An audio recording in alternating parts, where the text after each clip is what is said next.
It is a gorgeous September evening here in Northern California. We're at the Coliseum for White Sox baseball. Game 2 of this series against the Oakland Athletics, and the AL Central standings getting pretty tight at the top.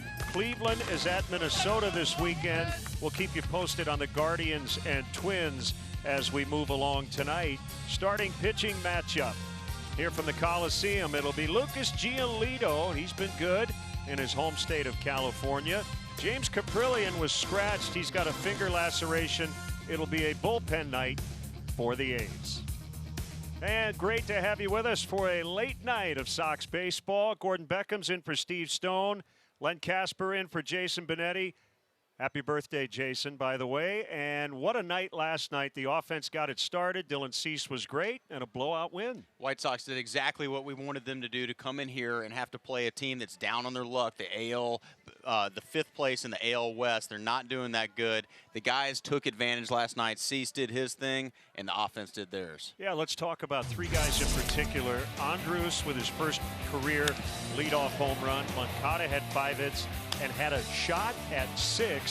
And what about Romy Gonzalez? Had a shot at 6 and didn't get it off of a position player. It's unfortunate, but it doesn't matter. I'm sure he'll take the 5 out of 6. And Romy Gonzalez has really come on. He's really playing like a starter and a guy that should be there all the time now. And it's fun to watch. 11 hits, 10 RBIs from those guys. It's pretty amazing.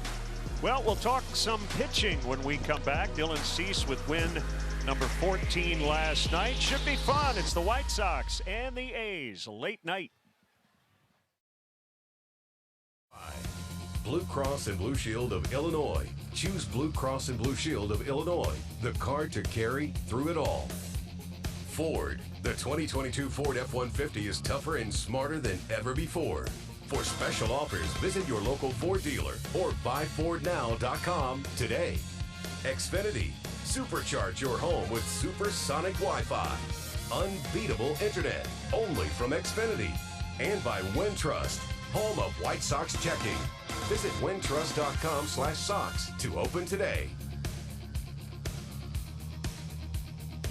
Last night, overshadowed by the offense, was Dylan Cease. Ho-hum, 6 innings, no runs. He didn't even have his best stuff last night. I mean, he just didn't have great feel for his fastball, but that's what is so amazing about him, is even when he doesn't have his best stuff or the feel for a breaking pitch or fastball, he's still able to put up shutouts. I mean, 3 hits, 0 runs, another awesome outing for him. So tonight it'll be Lucas Giolito, and he's been a lot better on the road than he has been at home. Yeah, it's interesting, right? He gets into California too, and he likes to be in his home state. But look at this, his last 6 road starts, 4-0, 2.08 ERA. He's pitching more like himself, like the ace that we know he can be on the road. So good to see him do that. He's got another opportunity against a down and out Oakland A's team here tonight to continue those good numbers.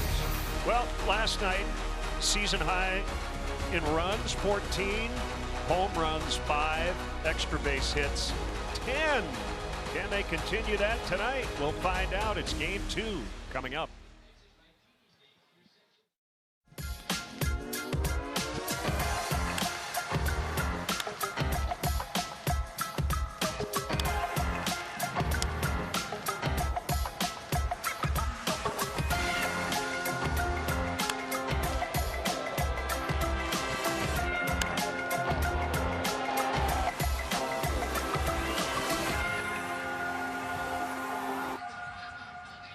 Time now for our big story, presented by Mattress Firm, the official sleep wellness partner of Major League Baseball, and a lot of season highs last night.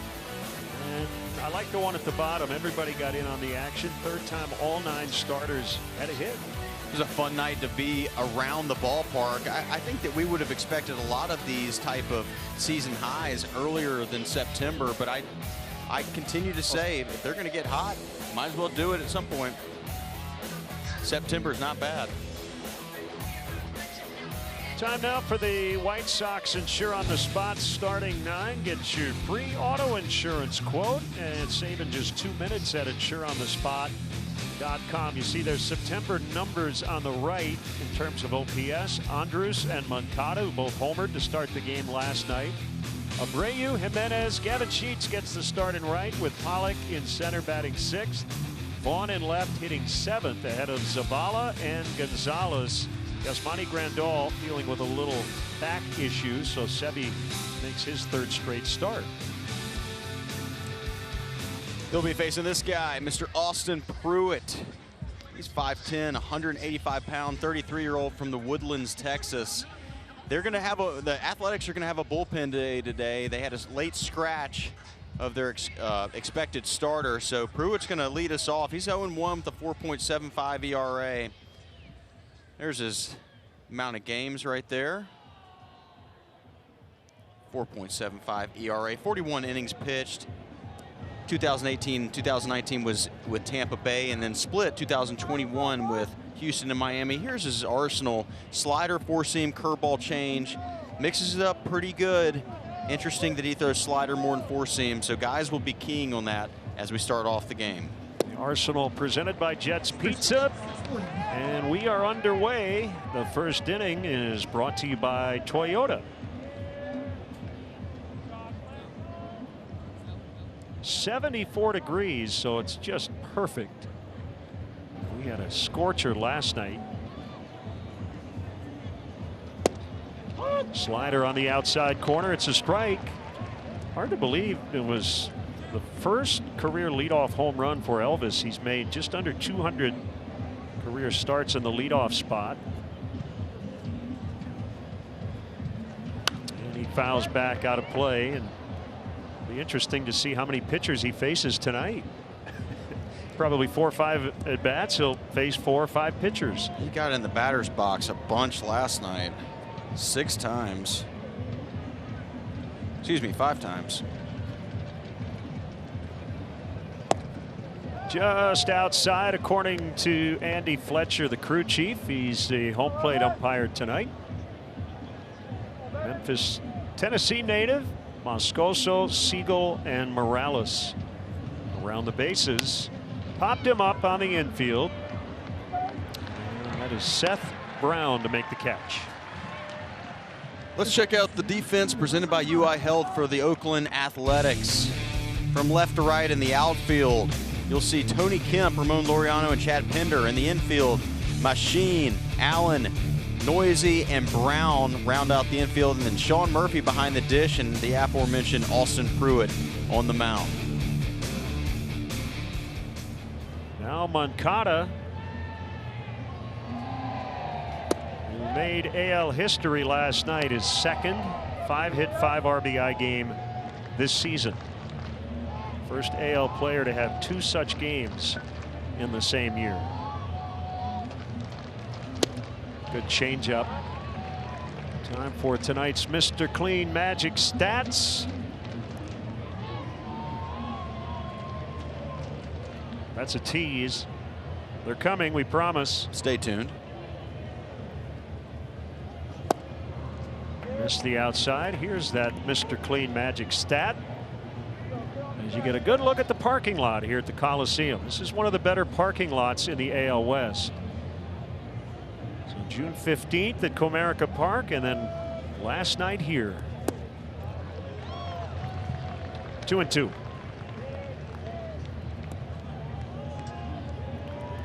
Yes, we do rank parking lots. It's one of those things we do throughout our travels. Pull, that's just foul. And we'll do it again.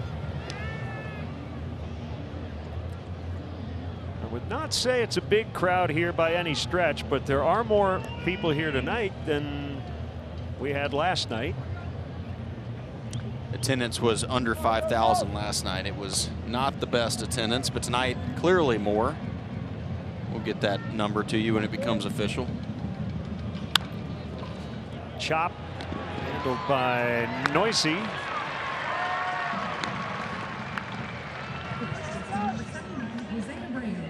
So 2 outs, and it's Jose Abreu. 2 hits last night. He's got a 12-game hitting streak, and right now he's just 5 points off the batting average lead in the American League. Xander Bogaerts starting tonight at 315. Luis Arraez 314, and Abreu at 310.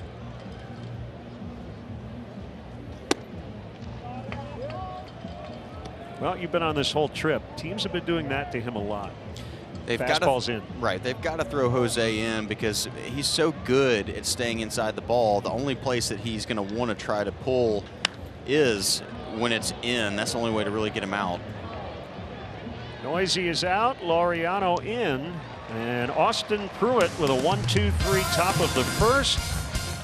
0-0 early from Oakland. The A's Insure on the Spot starting lineup. Get your free auto insurance quote. Save in just 2 minutes at insureonthespot.com. Kemp, Murphy, and Brown at the top. Laureano, Machine, and Pinder in the middle. Langeliers, Noisy, and Allen at the bottom. And they will be teeing it up against Lucas Giolito. Lucas, 6'6", 245-pounder, only 28 years old, from Santa Monica, California. He's been pitching better on the road of late. 5.21 ERA, 10-9 on the year, 133 innings pitched.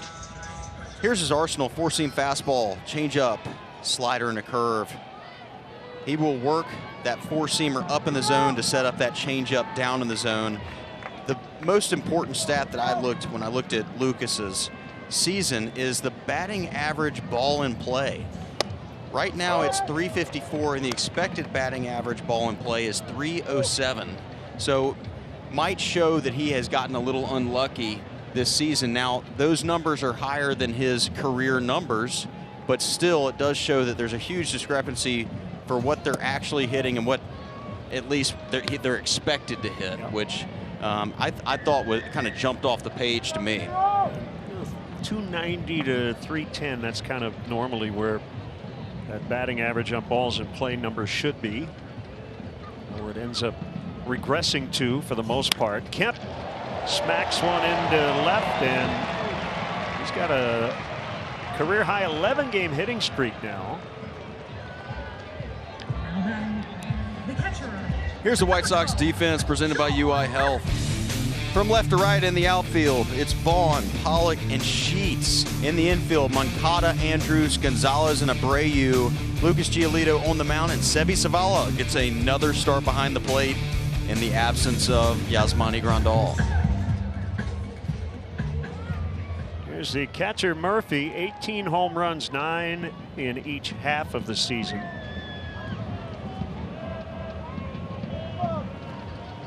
He's been an Iron Man. This is his AL leading 101st start behind the plate.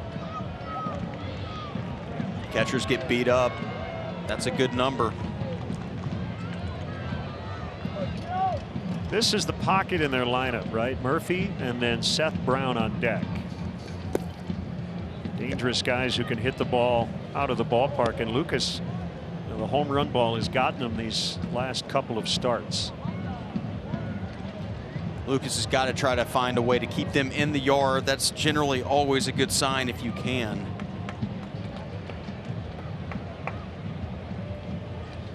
Average lead by Kemp. And a base hit to right. So a couple of opposite field singles to start the A's first. I'm sure you guys talked about it last night. They do not pick up many hits. They're hitting .216 as a club. Dead last in the majors, but they're 2 for 2 tonight. 2 for 2 tonight.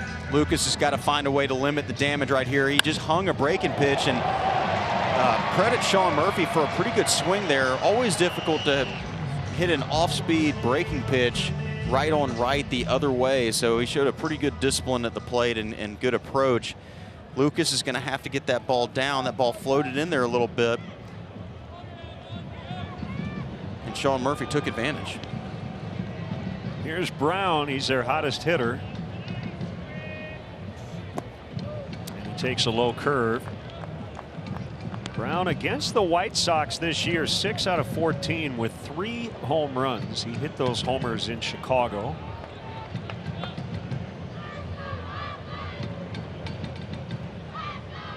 Andrews will try to keep Kemp tight at second, and there's a strike on a fastball, 1-1.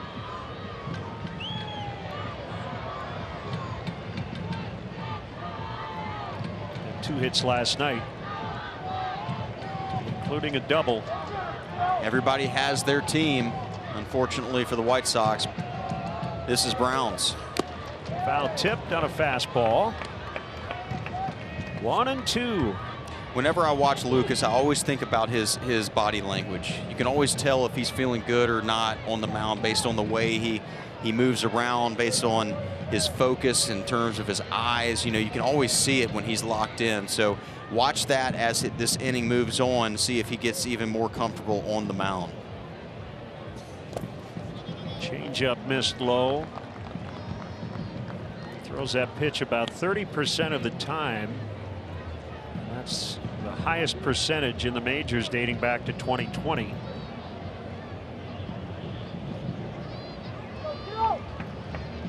Back-to-back hits to start it for Oakland. And the 2-2 is walloped into center, and it's going to be caught by Pollock. Kemp will tag and head to third. Brown hit that one right on the button. Fortunately, hit it right at Pollock. They keep the double play in order, though. Pollock goes to second base, keeping Murphy at first base. Now Lucas has a chance to get a double play and get out of this inning. The ball was hit well. The Athletics have hit 3 balls on the nose to start this game, so Lucas is in trouble early, but hopefully he can get a ground ball off that changeup, possibly to the left side of the infield, and double up a speedy Ramon Laureano. He's a cleanup hitter, playing center tonight.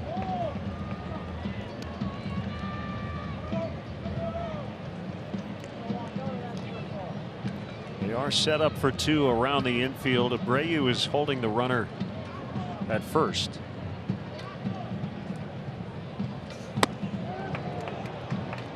Oh, 2.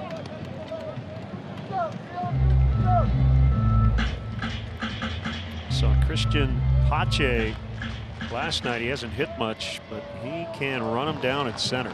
He's one of the best in center field. The Braves knew that when they were trading him away, but they were betting on Matt Olson. See if they can turn it. They'll get 1. Nope. Just didn't hit it hard enough. And the A's have the early lead as Kemp scores on a fielder's choice. Lucas did exactly what he wanted to do, which was a ground ball to the left side. Moncada does as good as he can to get that ball to Gonzalez. Good turn by Gonzalez. Just hard to roll a double play against a guy that can run as fast as Laureano. And if Moncada comes in and tries to get that short hop and he misses it, this is a huge inning for the Athletics. So you give up the run early and make sure of an out. Try to get out of this inning with just 1 run. I think that would be a positive for the White Sox moving into this game. Yeah, he really had to wait back because of that hop. Just hit slowly. Almost no chance to turn 2 right there. Machine takes a strike on a curve.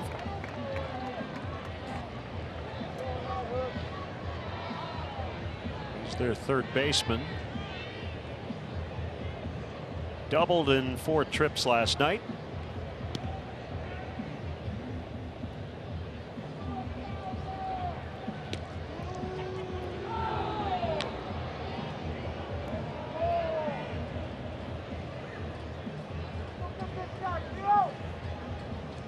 Lucas pitching here at the Coliseum for the 2nd time. He was brilliant in the wild card opener in 2020 as he got the win. And that was in front of literally no fans. At least he took a no-hit bid into the 7th.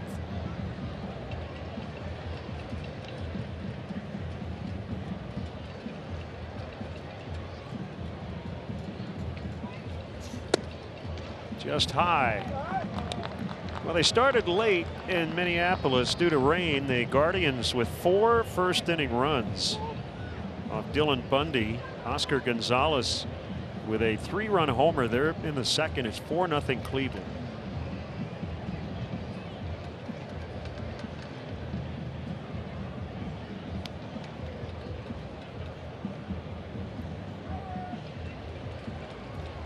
Swing and a miss on the changeup. Nice job by Lucas to switch up his timing. It's kind of a quick pitch right there at home plate. Barely any leg kick. And it seemed like that was his best changeup of the night so far. So look for him to do that again. What that does to a hitter when he goes really quickly with no leg kick to the plate is it speeds the hitter's mind up. And that's why he gets out in front of that ball. Hitter thinks that he has to get ready sooner and make a decision sooner when he really doesn't. But that's the reason that Lucas switches that up. We'll keep an eye on that one from Minneapolis. These games may end around the same time, even though they were scheduled to start a lot earlier. Full count on Machine, so action time for the runner Laureano with 2 outs.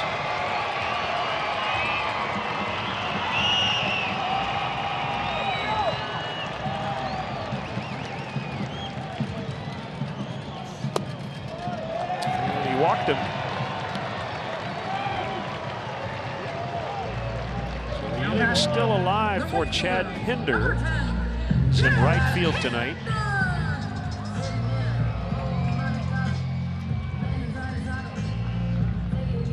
The A's have already used a club record 59 players. It really is the land of opportunity. Pinder's a guy who's been here for a while. Very good pinch hitter.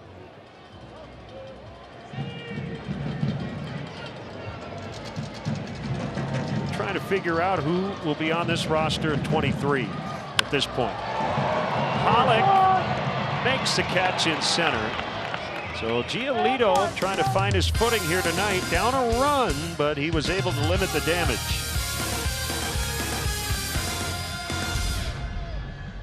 Best mortgage advice for today's economy: trust the top loan officers from Guaranteed Rate, and be sure to check out the 23 schedule and all the great matchups. Lock in your plan today. Sox are down 1-0. Austin Pruitt opening. It's a bullpen game for the A's. Needed just 13 pitches to navigate through the first. It's 1-1 on Eloy. Over the last 2 days, 4 for 9 with a couple of home runs and 5 driven in, including a big one on Wednesday afternoon in Seattle. Without his home run, I'm not sure where the White Sox get that day. They were looking not good with Castillo on the mound and absolutely rolling through the lineup. All of a sudden, Eloy hits a breaking pitch about 450 feet. High in the air to center. And it's in the glove of Laureano. 4 up, 4 down for Pruitt. Here comes Gavin Sheets, who can claim he has the only hit allowed by Sheldon Neuse as a big league pitcher. Neuse with his 3rd scoreless outing last night. He's retired 11 of 12. He barely breaks 42 miles an hour. Maybe that's why. There's below hitting speed, and then there's Sheldon Neuse, who is below hitting speed at 40 miles per hour.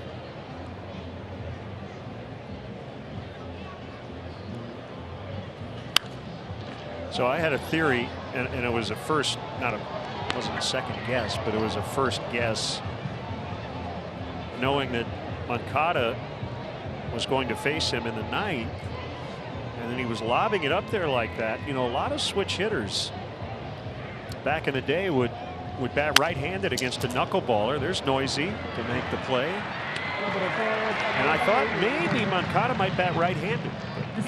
I talked to him today. He said, nope, if it's a righty, I'm always going to hit from the left side. And looked to me like he was thinking big, as opposed to just maybe trying poking one to left. He wanted an extra base hit.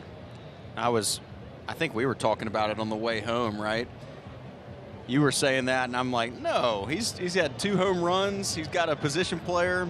It's time to launch. Boy, I love 6 for 6 though. 6 for 6 sounds good. It's a good month.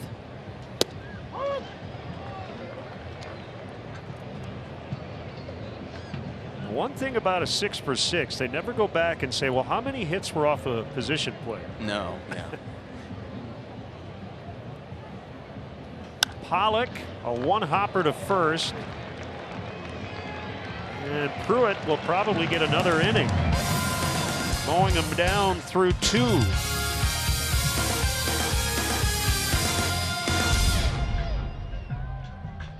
Who will win the AL Central? On the latest Sox Talk podcast, Chuck and Ryan McGuffey break down the chances for the White Sox, Guardians, and Twins. Listen now on NBCSportsChicago.com. Chuck and Mr. Ryan McGuffey do a great job. Guff has some fantastic, he's got a fantastic shoe collection if any of you sneakerheads are out there. Called strike on Shea Langeliers. He's the DH tonight. He's the A's catcher of the future. Their top prospect. He came over in that Matt Olson deal from Atlanta and was the MVP of the Futures game in Los Angeles.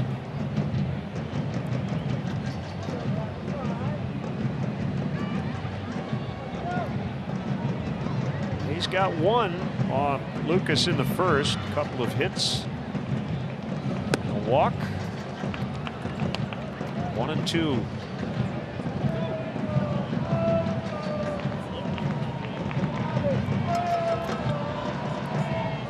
Langeliers went to Baylor. 9th overall pick, 2019.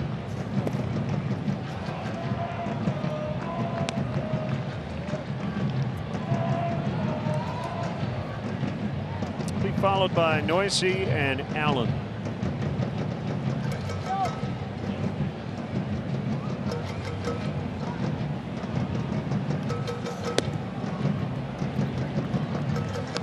Full count.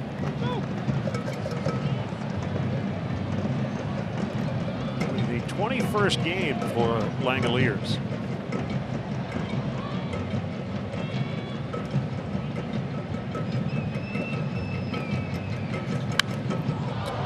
One way foul to left.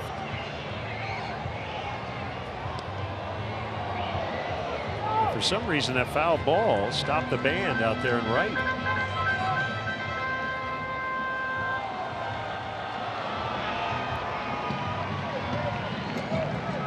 That foul ball jammed him up, huh? Now they're back at it. And lead off walk. Consistent start to this game for Lucas. Here comes Noisy.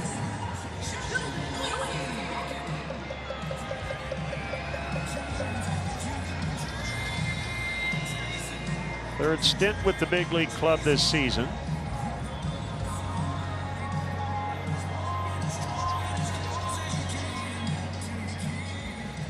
Ball was really jumping last night with the hot weather.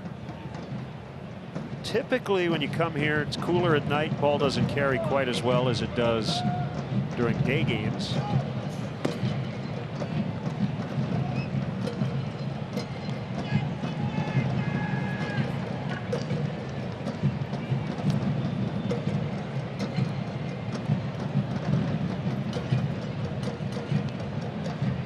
Sixth start for Lucas.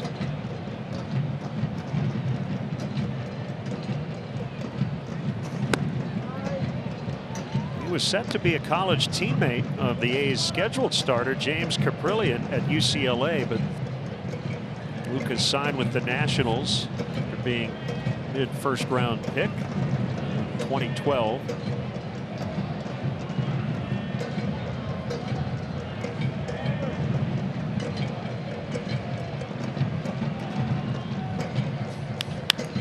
Should be 2. That is tailor-made.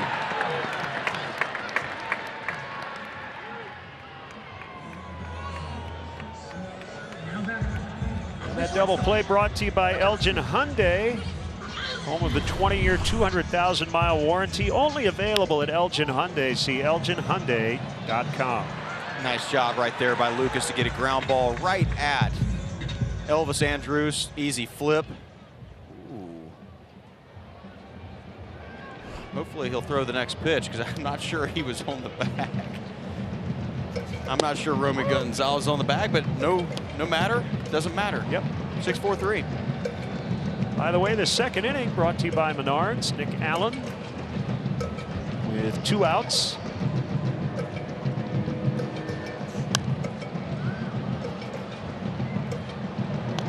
He's been playing a lot of short since Elvis was designated for assignment.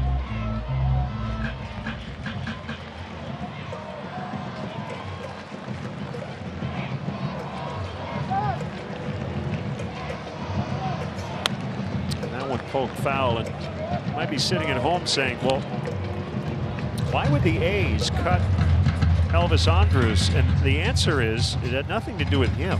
Well, it actually did. Part of it was, I think, to allow him to hook on with a contender. But the A's, they want to give at bats and playing time to guys like Allen and see what, again, they have for next year. That's a good point. I was thinking about bringing it up, but you beat me to it. And I think people have to understand that there's a lot of decisions based on that throughout the year. If you're not in contention, you want to see what your future might hold. And Elvis Andrus has been a great player for a long time, and they weren't going to give him any playing time. So with respect, they probably pulled him in and said, listen, we've got to play some young kids. We're going to let you go. So far, we think there's opportunity at A and B and C, and then next thing you do, you go figure out, you know, where you want to sign. Generally, teams would have probably called, and my guess is the Athletics tried to do as much as they could to get him in the right spot. And maybe even more important now with the September rosters only at 28. Before, if you could expand it to 33 or 34, you get a look at a lot of different guys, but these roster spots are very, very precious at the moment. Swing and a miss, strike 3. We've completed 2. 1-0 A's.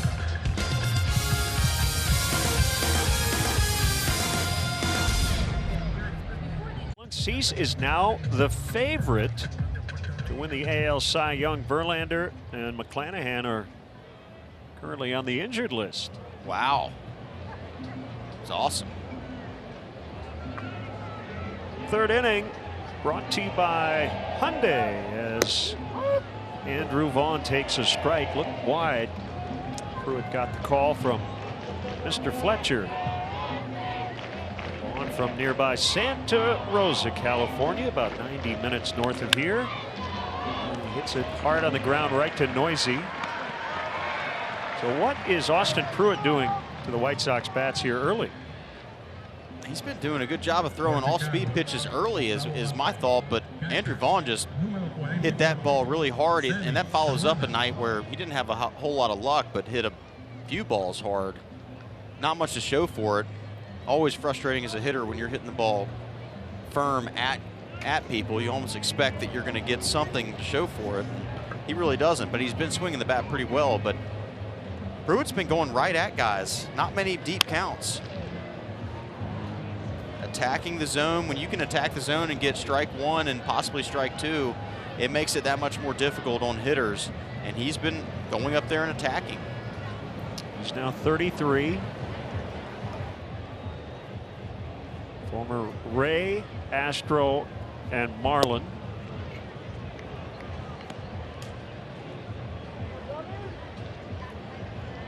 Sebi had 2 doubles last night. Hard hit doubles. No cheapies. Just missed on a slider. Mentioned James Caprillion was scratched. And it's pretty interesting. It's a classic baseball injury. Swing and a miss. He's got a middle finger laceration on his right hand. Suffered while putting on a shirt. He extended his hand, and I guess went through the armhole and scraped it on a wall poster. So I don't know if it was like a paper cut.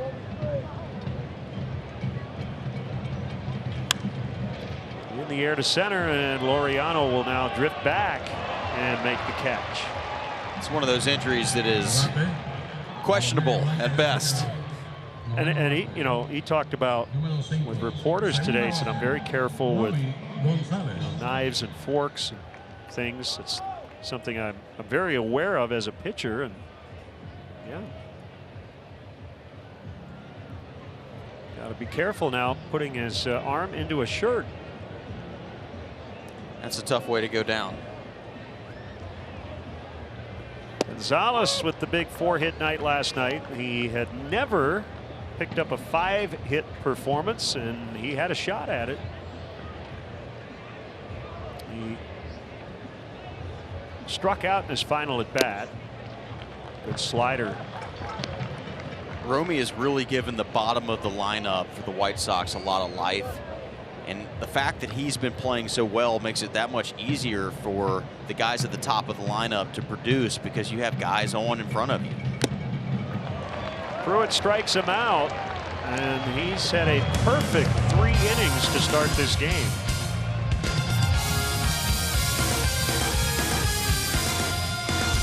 First 500 purchasers will receive a mystery bobblehead, as well as a golden ticket opportunity for seat upgrades and an autographed item. This exclusive ticket offers just $13 for upper level seats to select games throughout the rest of the regular season.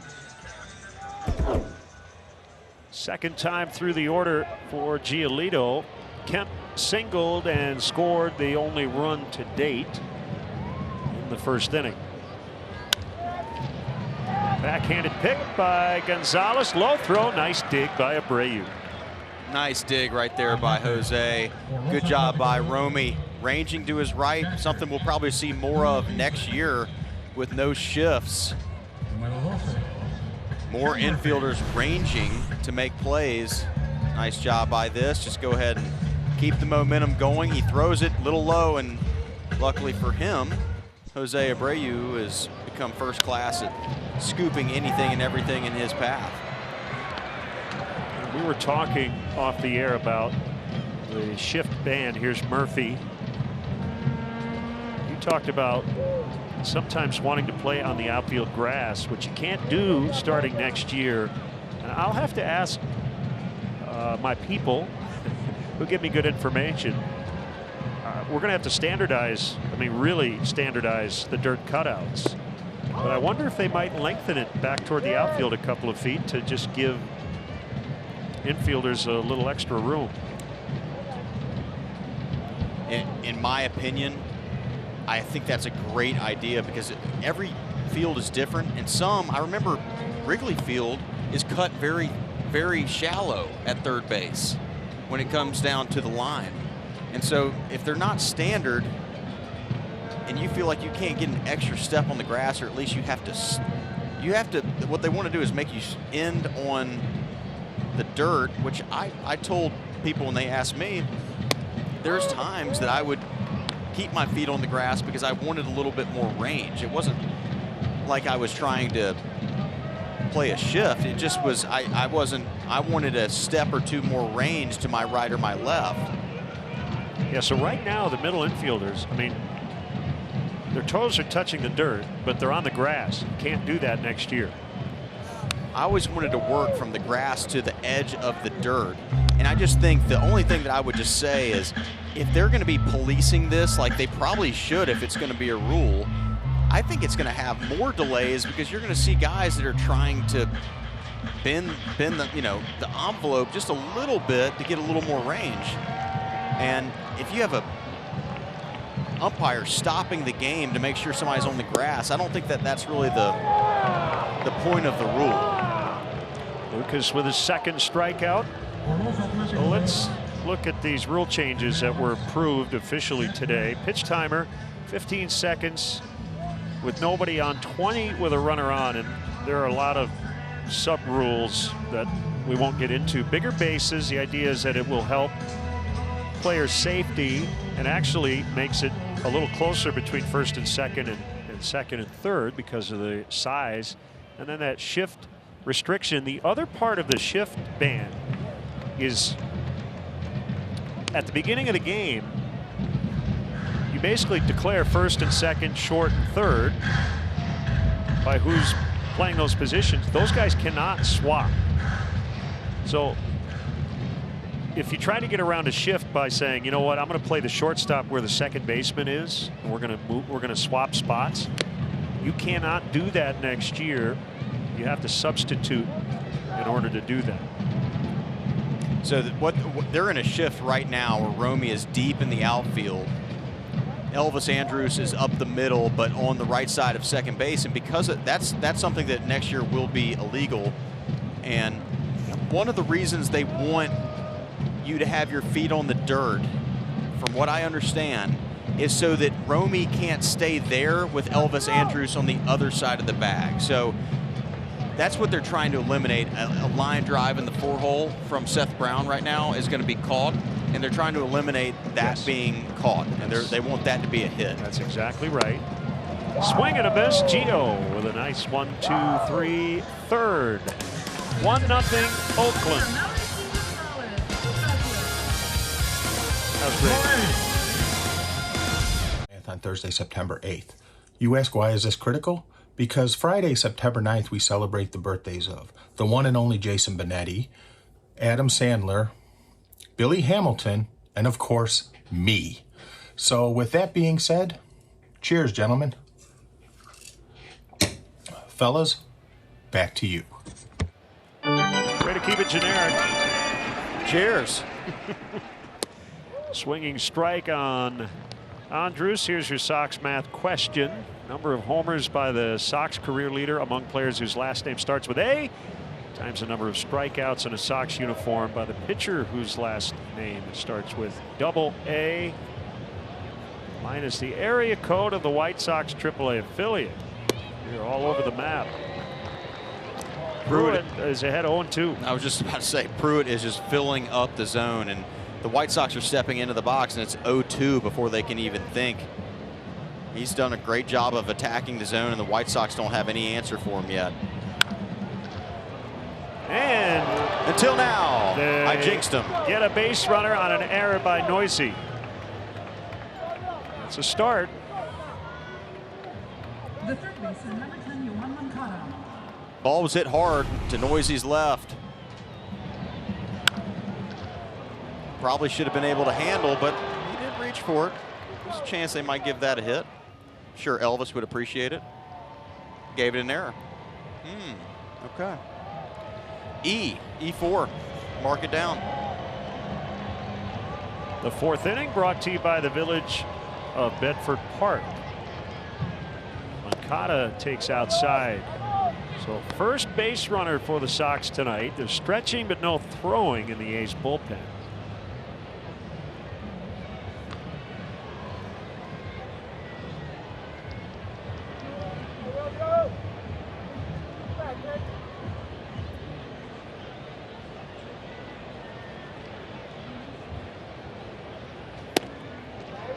Two and nothing on Yohan. He had 2 hits the night he got hurt in Baltimore and he went on the injured list. He really seemed to shorten things up. He was not loading up. Those hands never really went back, and he's continued that. I mean, when he came off the IL, we all wondered, would it derail the good work he had done lately, and it did not. He picked up right where he left off. You know, he's got a lot of power in that bat. He's a dangerous hitter. He's getting hot at the right time. The White Sox have got to have a guy like Yohan really carrying the load for the White Sox down the stretch. Tough sky. Tough sky. Nobody can see it. Kemp able to find it at the last second. And Elvis gets back to first.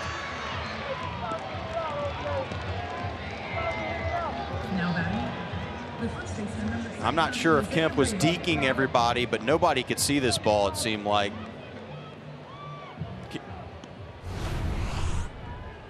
Time now for tonight's All-State Mayhem moment. There was about to be mayhem, but Kemp did find it on the way down, and when he did, almost threw Elvis out at first base. Tough sky right now, so this is the part of the night where, as an infielder, we'd all be talking, hey, if the ball goes way up, everybody be talking, because I can't necessarily see it. It's really, it's not dark, it's dusk, and so that ball really blends in at this time of night. And this is the only time generally you can lose a ball in a big league stadium.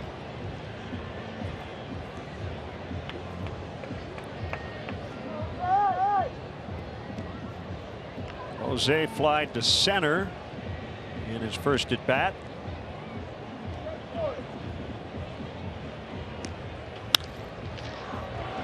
And that'll be a 6-4 out at second, and I think Elvis got a knee right in the grill, so he is slow to get up.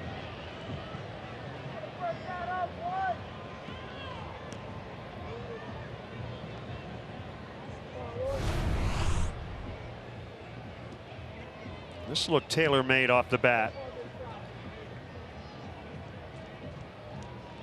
Now batting number 74, Eloy Jimenez. Got Noisy's knee right to his hand or head, I can't, arm, either way, a little bit of a, got banged up going into, yeah, he's trying to knock off the cobwebs. I think he's okay, but every once, yeah, he's smiling, but every once in a while, some small interaction like that could mess you up a little bit, and so always good to be precautious, but looks like Elvis is going to be fine. I think we're all breathing a sigh of relief as we're getting a stall tactic right here as Sam Maul is warming up in the bullpen. I think they're trying to give a little more time, not necessarily for Eloy, but for the next batter in Gavin Sheets. So that meeting was planned so that just give a little more time for Sam to warm up so that he can come in if this does in fact go to Gavin Sheets. Mark Kotsay, the A's manager, former White Sox and teammate of mine.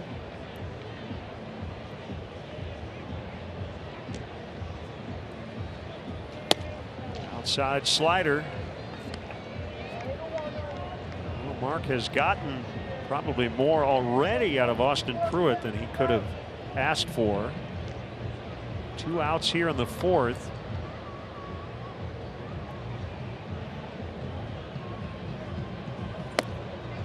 Oh, strike. My. Don't love it. Good frame by Murphy, but clearly off that outside. Murphy is doing a very nice job of giving Andy Fletcher a good target to see. He's moved a couple back tonight and already gotten the benefit of the doubt on a couple calls. Allen, little flip to his double play partner. They get that 3rd out. An error, no runs. Still 1-0 Oakland in the 4th. Chicago.com, presented by Nationwide agent Jeff Vukovich. Get to enjoy knowing the Vuk as much as you do the jingle at jeffvuk.com, because Nationwide is on your side. Come on, step into it, oh, no. Lynn. I'm playing backup. Okay, well, I wanted you to step in. I'll do it tomorrow. We can be a duet. Okay, I'll step into it tomorrow. Okay. Step in, step up, believe in it, you know? I'll tumble for you. Here's Laureano, RBI fielder's choice in the 1st, plating the only run so far. Lucas has been a lot better here these last 2 innings. Really after that leadoff walk to Langoliers. Got the double play ball. He has 3 strikeouts since. He's really settled in after that 1st inning. Sometimes it's a really good pitcher, or any pitcher for that matter. The 1st inning is sometimes the best time to get them because they're not locked in. They don't have the feel for something. They never got a good feel down at the end in the bullpen. And so he's clearly found something as he has moved into this game. He's feeling more and more comfortable, which is good for the White Sox. Just got to get those bats going.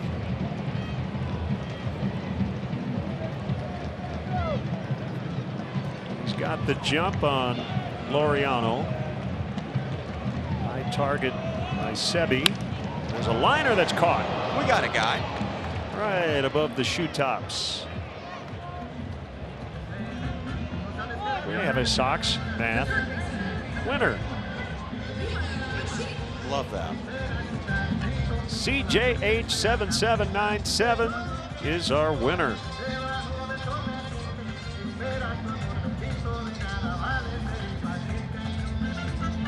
V-Mile Machine.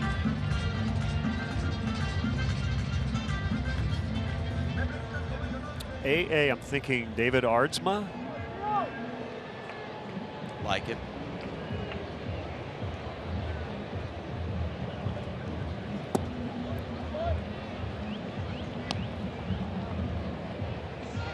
One and 0 on Machine.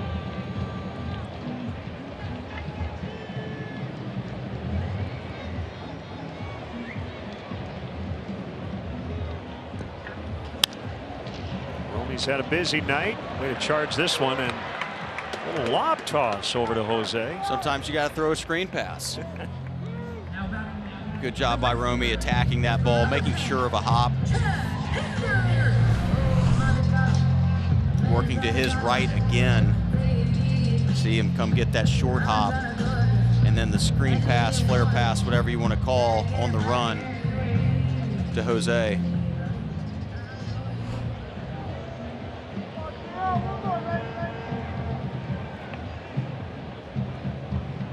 Pinder missed a slider. Pruitt's coming back out for the 5th. Unless the lefty Maul is ready, but he was not throwing at all after that inning ended.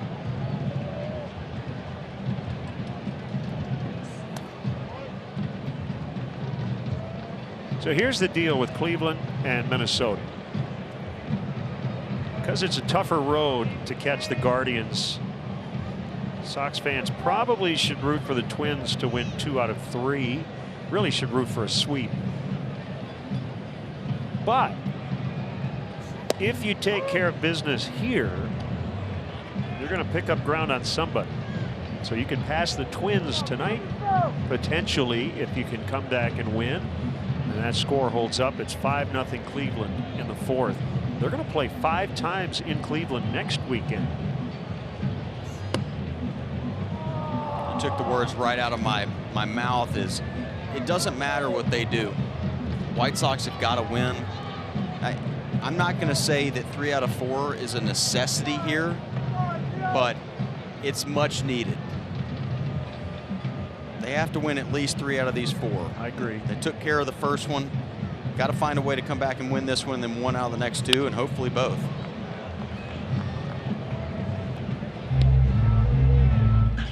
Two and 2 on the veteran Chad Pinder.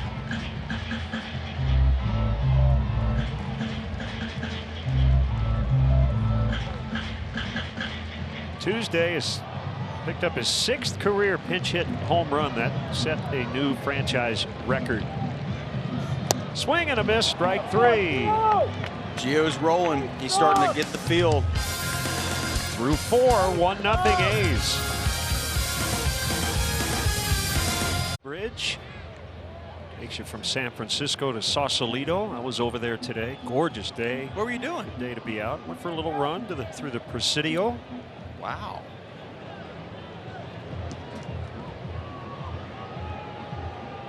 Fifth inning is brought to you by GMC. We are professional grade. Change up strike on Gavin Sheets. Can't take a breath before Pruitt throws a strike. It's been all night. It's part of the reason why the White Sox have struggled to get anything going.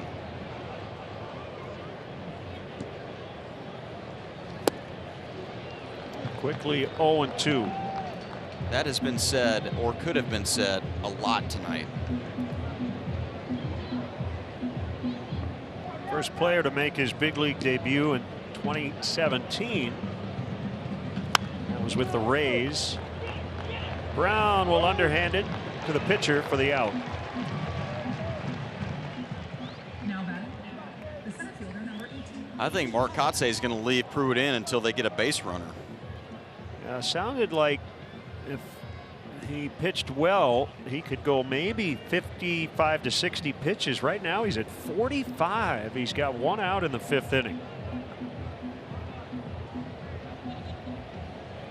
Joel Payamps, a right-hander, now up.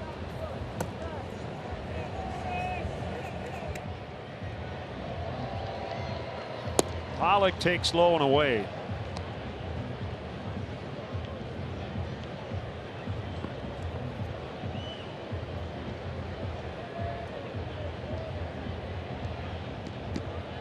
Pruitt did not pitch in 2020 due to a hairline fracture in his elbow. That was when he was an Astro. It's really interesting to watch Pruitt today. I mean, his changeup usage is about 5%, but he has been throwing non-stop changeups. Pinder. They're out number 2.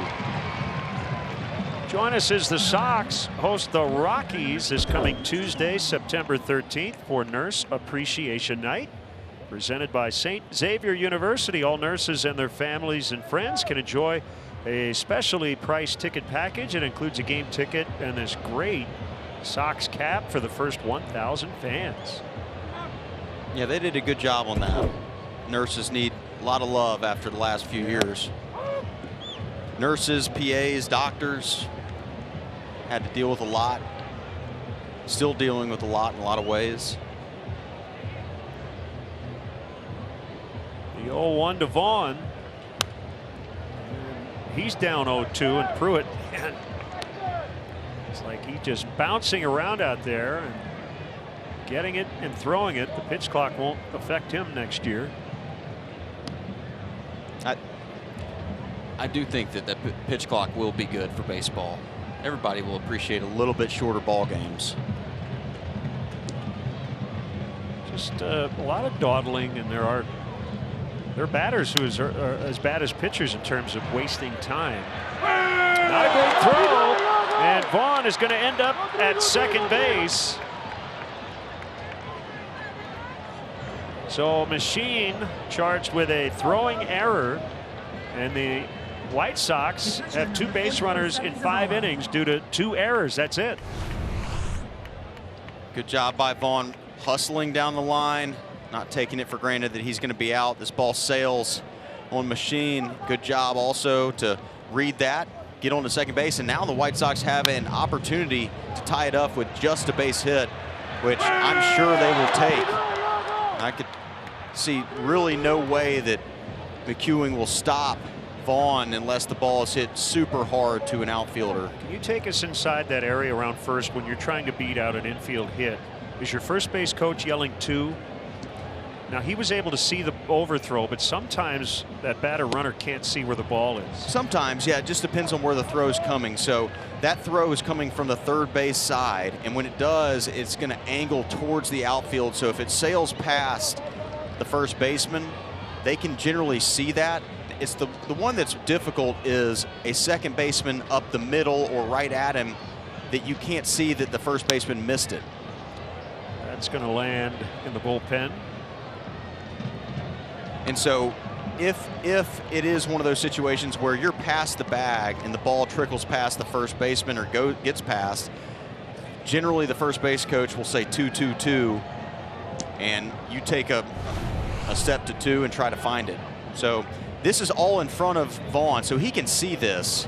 It's a relatively easy read for him to see it. Okay, I'm going, no big deal. Good stuff. 1-2 on Zavala. It feels like often runners, it takes them a second or 2 to locate the ball, and then their momentum is stopped, and then they're trying to decide, do I go, and then they don't. And Vaughn didn't hesitate. If it's in front of you, it's a lot easier to make that call, especially here in Oakland. Well, we got him. Sebi thought that ball hit the dirt, and they wanted an appeal, and they're not going to get it. Sunday, will the White Sox have a chance at winning the AL Central? How the Bears played in their first game, and much more. That's Sunday after the NBC5 News at 10.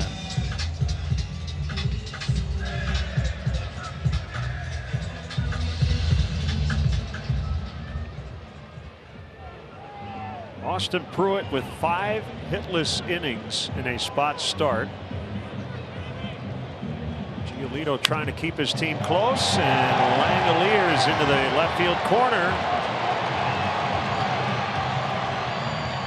He's got a double.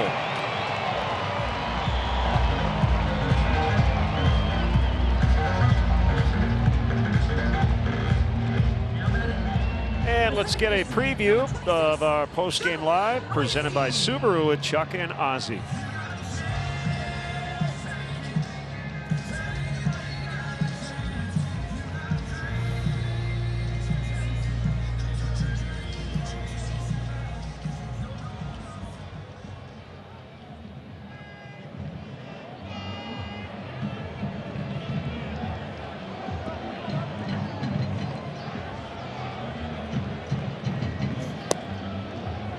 Noisy takes what looked like a strike, but deemed low.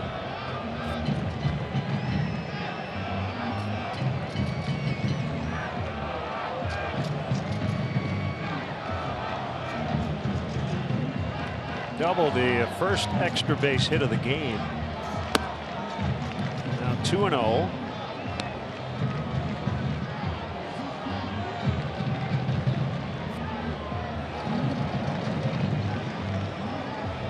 Series, Yankee Stadium. The Rays lead the Yankees 4-1. They're in the top of the 9th.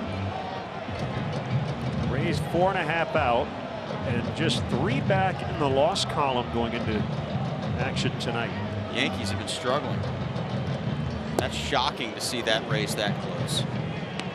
Rays always do it, though. They always find a way to compete with payroll much less than the Yankees.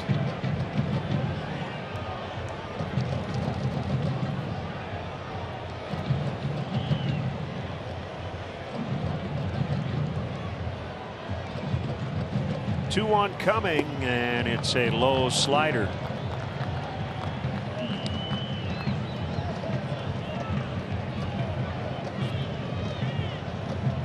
Langeliers with a leadoff double. This is an important out because if he walks Noisy, then Allen's probably going to bunt them over and have second and third with 1 out.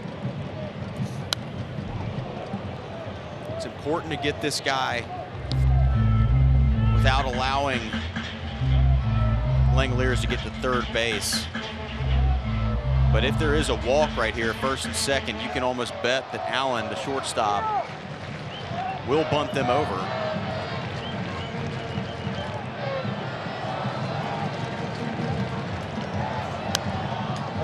Foul.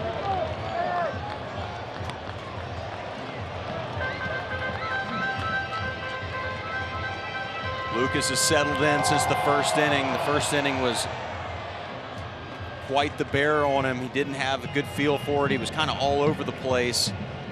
Managed to get out of it with 1 run, and he has really settled in until this double by Langeliers to start off the bottom of the 5th. Got him looking. Nice pitch right there by Mr. Giolito. I don't know what Noisy's upset about. Probably the fact that he got that first pitch right over the middle and it was called a ball. This one also similar pitch down in the zone, a little bit further away. Great pitch by Giolito. Andy Fletcher saying, I might have missed that first one, but I didn't miss this one.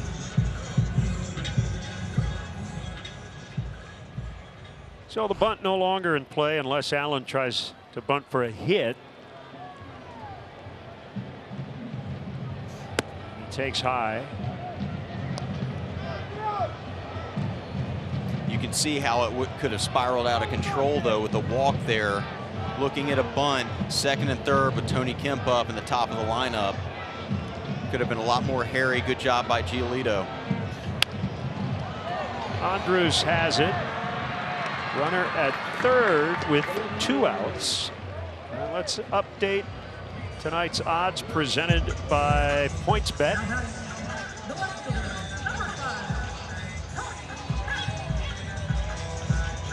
So White Sox not the favorite anymore, but it's only 1-0.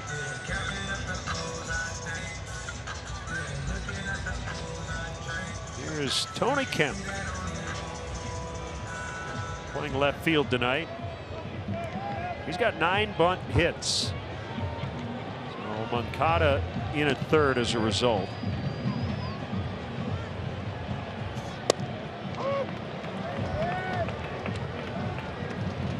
Good pitch right there by Lucas to get ahead. An important at bat. 2 outs, runner on third. Sevy's got to work hard to keep that ball in front of him. No pass balls right here. Everybody's got to be trying to lay out, keep this at 1 run. Busted him in. 1-1.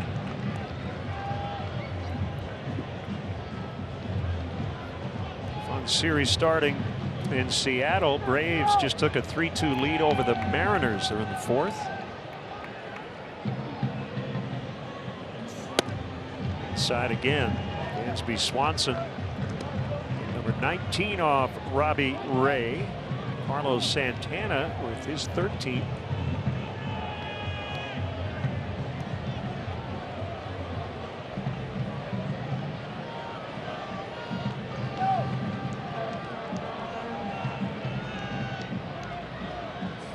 Swing and a miss. It's 2-2.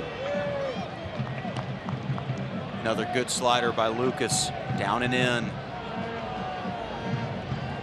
Gets it back to 2-2. Got a lot of options open for him.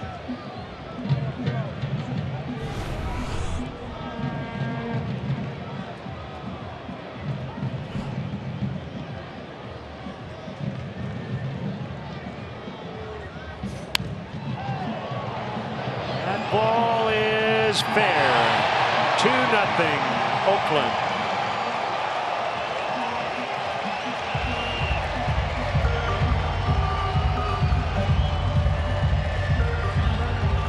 Unfortunately for Lucas, he threw a good pitch up out of the zone, and Kemp's just trying to fight it off, get another pitch, and it lands fair.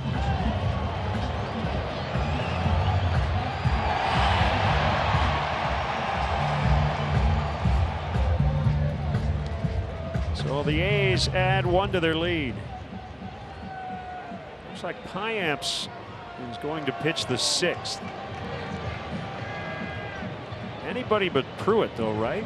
Anybody. Get him out of there. As soon as the White Sox see another arm, they got to be feeling better about their chances. Pruitt has just been nasty, filling up the zone, throwing a lot of right on right change-ups. Generally a 4th pitch for him. Threw a lot more today. Always ahead of hitters. It's impressive.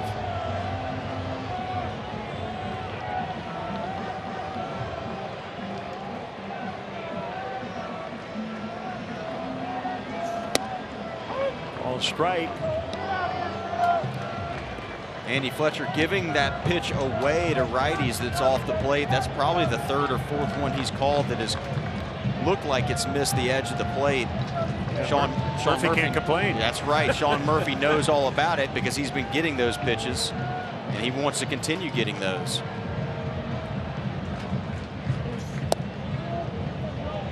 He did not swing at it.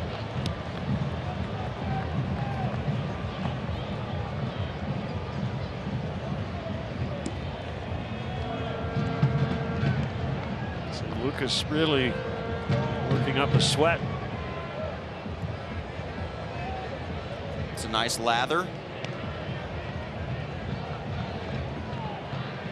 Here's his 1-1, and that's out into the alley. Kemp's probably going to score. Relay throw won't be made.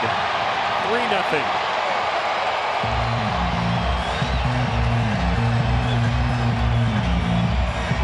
Might have had a chance at him with a good relay. Pollock does a good job of getting this ball in. but the throw's a tick high, and Elvis Andrus can't handle it. Double for Sean Murphy, and Tony Kemp comes around and scores from first base. You can see it right here. Doesn't quite get the handle. Probably not going to throw him out at home either way.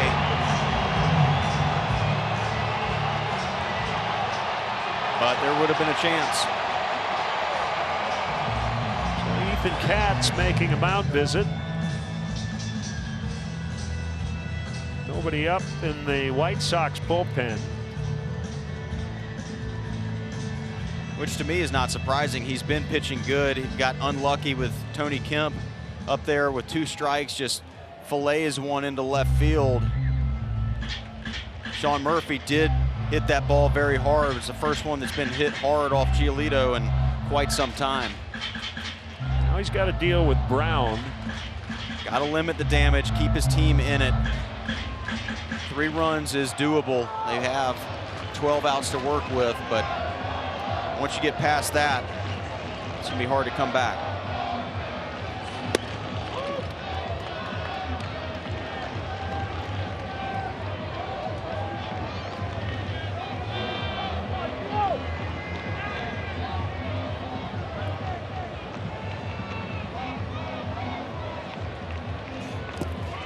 Good block on a changeup. Oscar Gonzalez has 2 home runs tonight.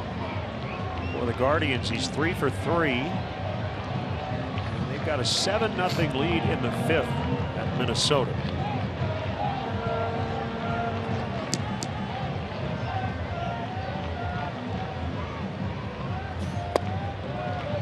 Low on a slider.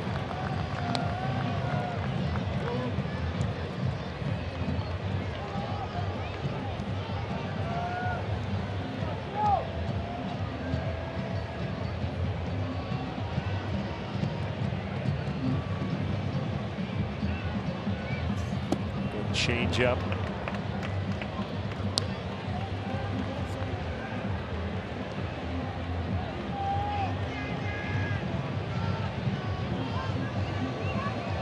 They are shifted on the right side against Brown.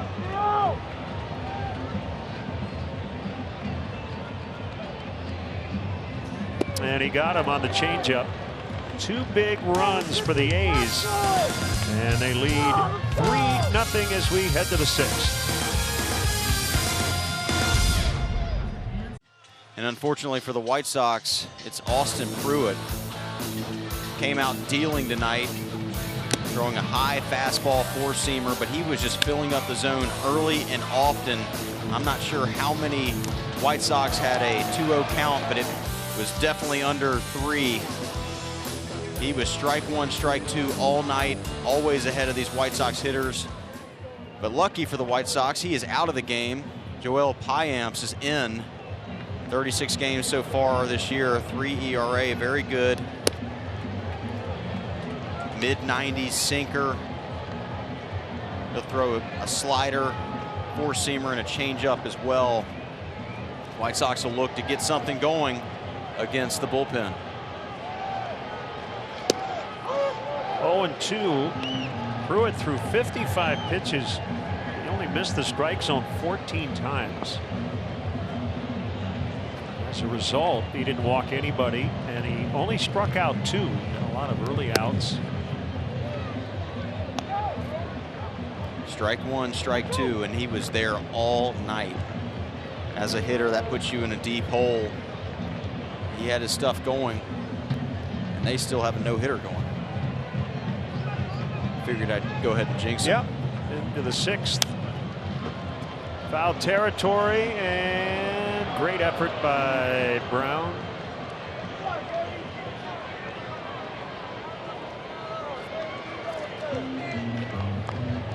Usually buy an extra out per night with the extra foul territory here.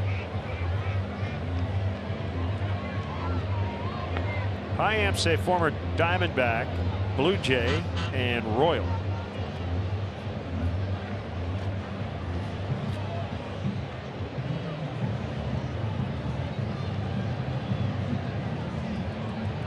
After Gonzalez, it's Andrus and Moncada. Only able to stay alive. A spoiler there on the slider.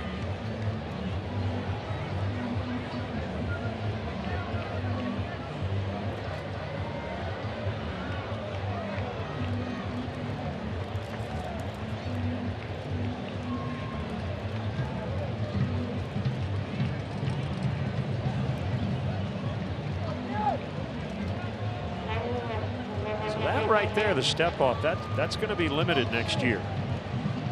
The step off? Yeah. Swing and a miss, strike 3 with the pitch clock. Hey, head to the ballpark Saturday, September 24th. The Sox take on the Tigers at 6:10. Be sure to get there early. The first 15,000 will receive an official White Sox windbreaker presented by Xfinity. All right. Ball is in the air. It's cooled off here. 74 when we started. 68, 69 degrees at this point. 1-0 on Andrus. Sox looking for their first hit. They've had 2 reaches on errors. That's been it. Why not? He had the third baseman machine back, but he didn't get a pitch that he wanted to bunt at, so it's 2-0.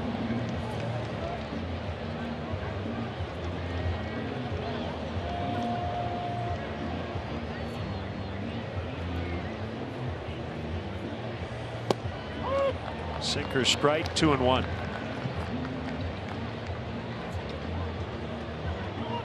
You wonder how a team can have 14 runs on 21 hits one night and go into the 6th without a hit the next night. The answer is baseball is weird. 2-2. This is the kind of stuff that just makes you pull your hair out as a player. Doing what they did last night, coming out and getting no hit through 5 and a third. Never ideal. Got to find a way to break through here. There's still a lot of time left in this game.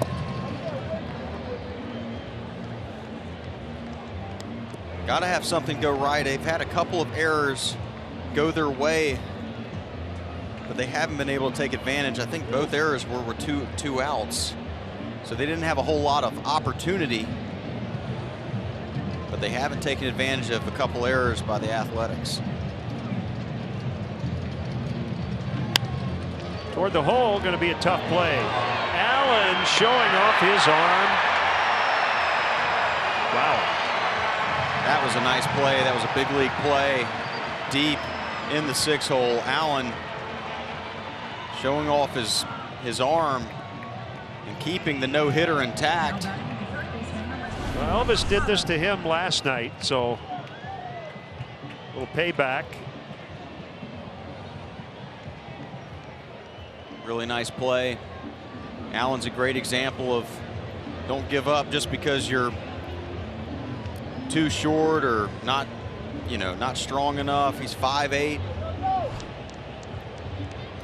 Well, as we've learned over the years, baseball players come in all shapes and sizes. Sure do.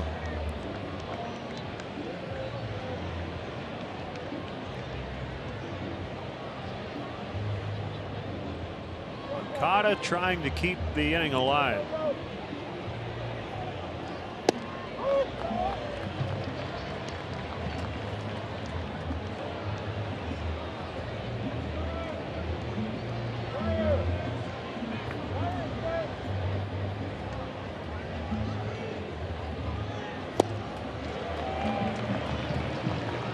He sees a lot of changeups. 1-2. Game is over in New York. The Rays beat the Yankees 4-2.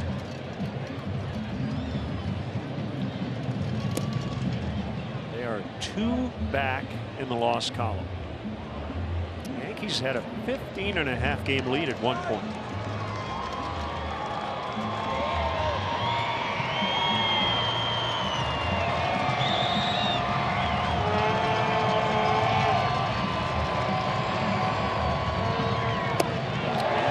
First time this season the Sox have been held hitless through 6. Still 3-0 Oakland. Dave Wannstedt, Lance Briggs, and Alex Brown as they break down the opening game against the 49ers. Don't miss Football After Show presented by St. Xavier Sunday on NBC Sports Chicago Plus. Giolito back to work, 6th inning. He's down 3-0. 6th inning, by the way, brought to you by Mike's Hard Freeze.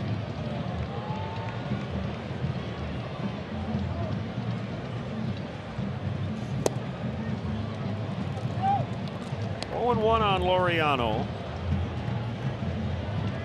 PED suspension last year. He missed the first 27 games this season.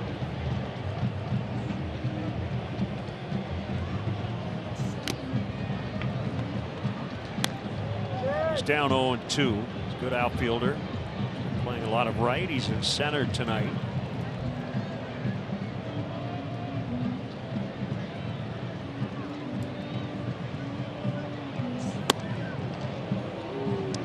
Got his attention. Jimmy Lambert playing catch in the Sox bullpen.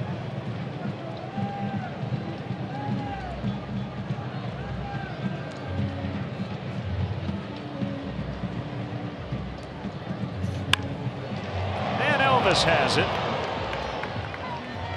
for a very loud first out. College students, bring your Chicago White Sox back to school with you.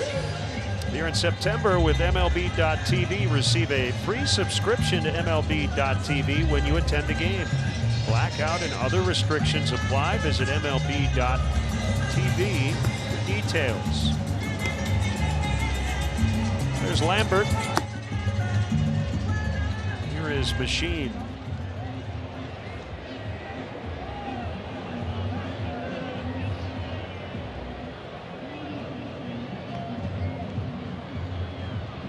From Puerto Rico. Elvis will run this one down. Elvis roaming out there at shortstop. Another quick out, a couple quick outs by Lucas Giolito, working fast. He's really looked a lot better. I know the A's got to him last inning a little bit, but not without the help of a bloop hit down the left field line. He's looked like a different pitcher since the first inning.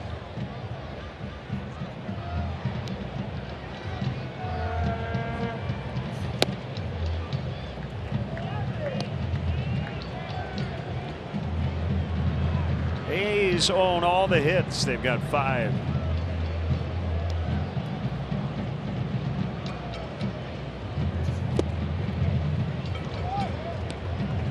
Amps is going to come back out for the 7th.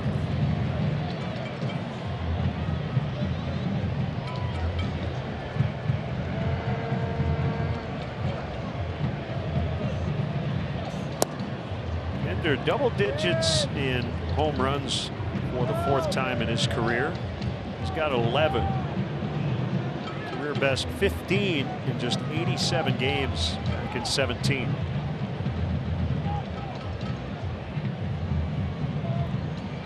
Waits on a 1-2. Count holds.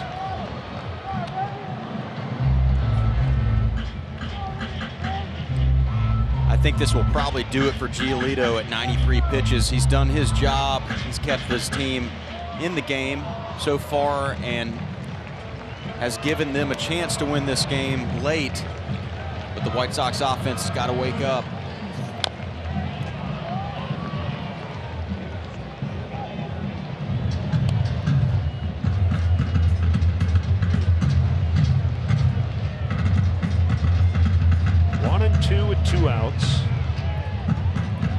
He's got 1 in the 1st, and they added 2 big ones with 2 outs in the 5th.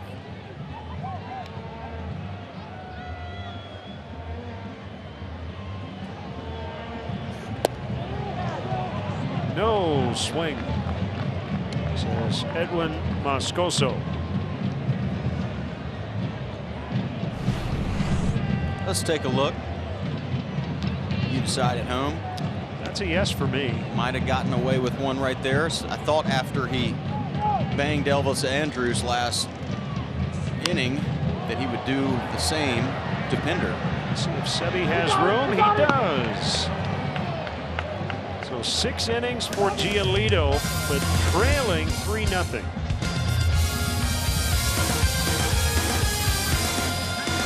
Old on this date. 5 years ago, Jose Abreu hit for the cycle against the Giants. The 6th cycle in White Sox history, the 5th in regulation. Chris Singleton had a 10-inning cycle back in '99.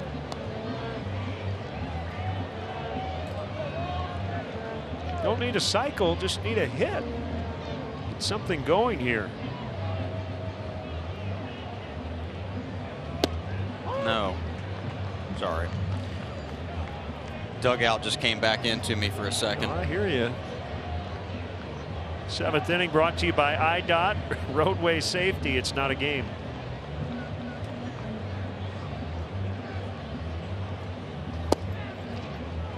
Two and one. I'd be yelling from the dugout, same pitch, same pitch. Even though that one was way more inside. Got to let the umpires hear it every once in a while. It's all in good fun. And they can hear it here.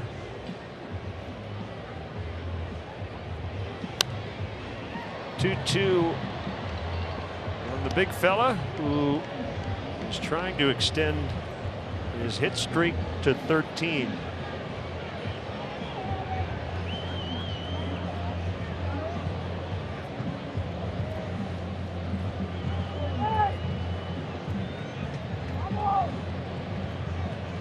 Looks like it's Joe Kelly now up in the Sox pen.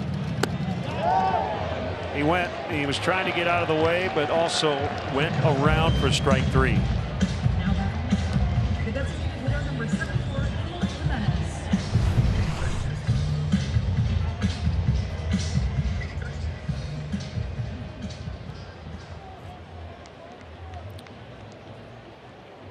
Yep.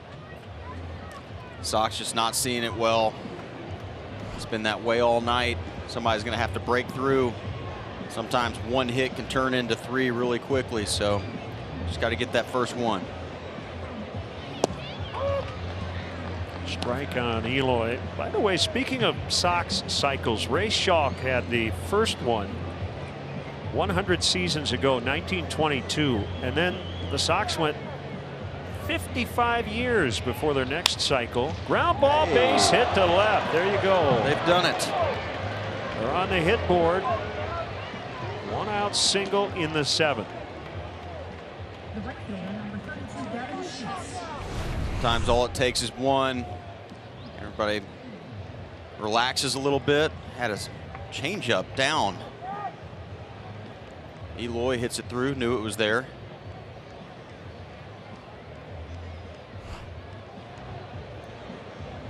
Gavin Sheets.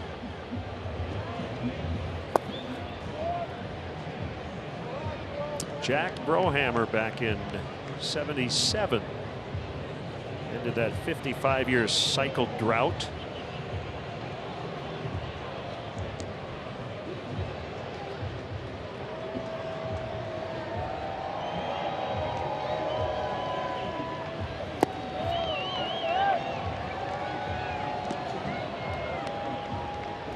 Did you ever get close to a cycle? I don't think I did. Not even in the minors? I wasn't a big triples guy. I was just fast enough. Major league average. And to be fair, guaranteed rate is not a big part. Not a lot of triples in guaranteed rate where I played the majority of my games, but that's a good baseball excuse, and I'm a baseball player, or an X1. And one thing I would tell people at home is that baseball players can come up with an excuse for really about anything. Yep.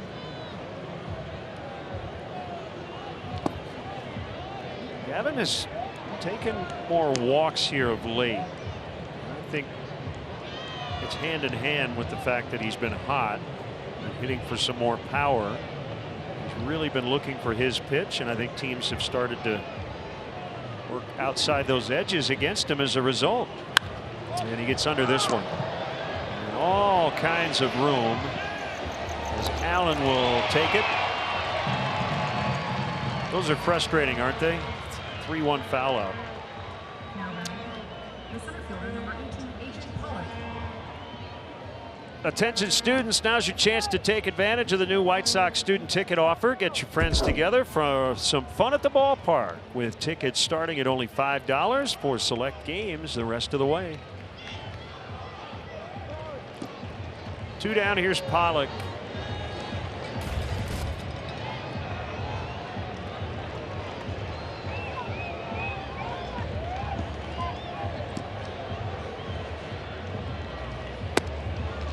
Slider didn't take the break. Right-hander Domingo Acevedo up for the A's.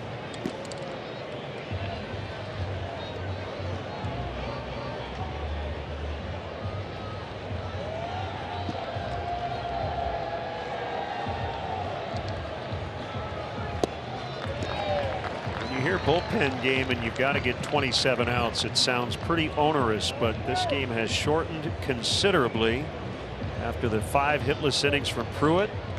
Hyams has been good, and the White Sox are starting to run out of outs.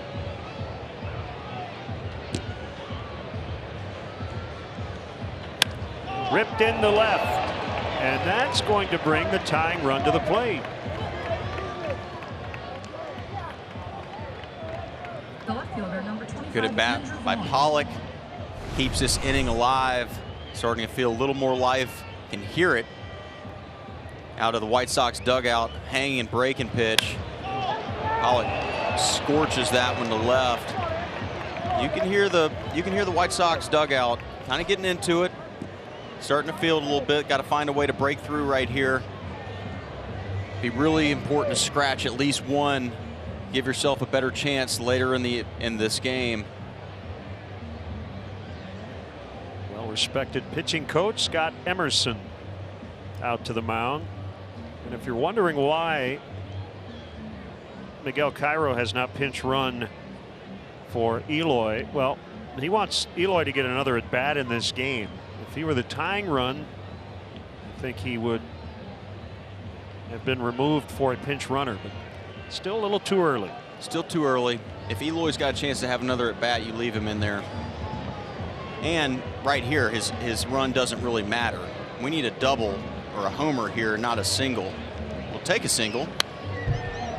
Foul strike on Vaughn.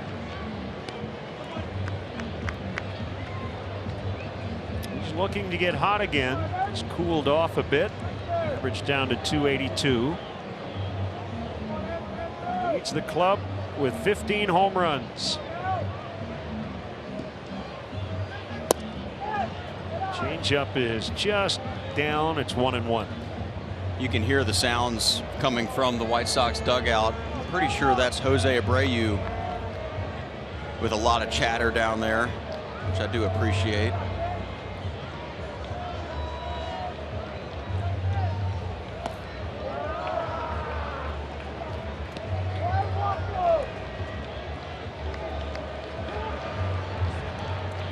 Pito always cheering for his teammates. Another Sans undershirt night for Pito. Love that. 3-1. Zavala is the on deck man. This will be the last batter of the night for Payamps, no matter what. Remember, he got Sheets on a 3-1 foul out. 3-2. Runners will be moving. Any sort of bloop or ball that splits the alleys will more than likely score 2. White Sox got to find a way to scratch here if they want to get back in this game. Bounce to short. And that'll do it.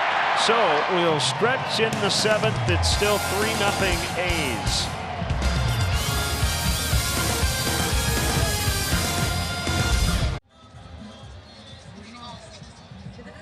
Great to have you with us tonight from Oakland. Been a frustrating night so far. 3-0 A's. Veteran right-hander Joe Kelly will make his 36th appearance. Joe Kelly, 34-year-old, 6'1", 175 pounds from Anaheim, California, back in his home state, like a lot of our other White Sox players. Joe will come in. He'll feature a curveball that he's been throwing a lot more often than his fastball. Generally relies on that fastball, and then the curveball is a put-away pitch, but this year he just hasn't had the same feel and has relied more on the breaking pitch, although good touch right there for the first pitch to Shea Langoliers on the outside corner.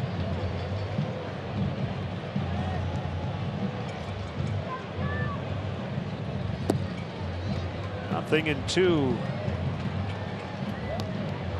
By the way, this is the 4th Joe Kelly to get to the big leagues. One Joe Kelly is in the Hall of Fame, K-E-L-L-E-Y.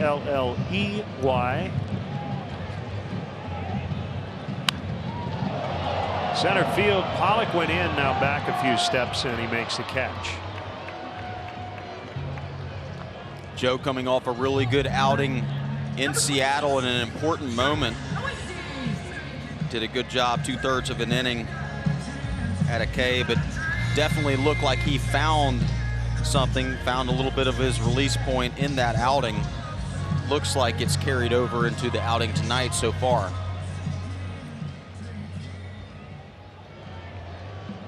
Here's Noisy, 0 for 2.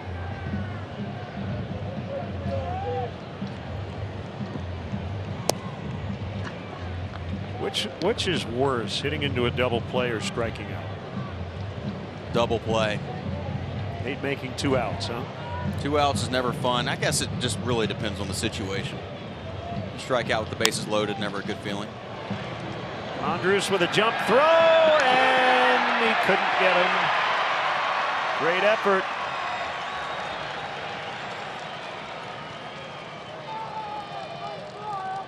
Infield hit for Noisy. Andrus ranging to his right, gets it on a hop, and the Jeter jump throw just got under it a little bit. Just a little late. Nice play, nice effort. Going to be a difficult play even with a perfect throw. He knew it right there.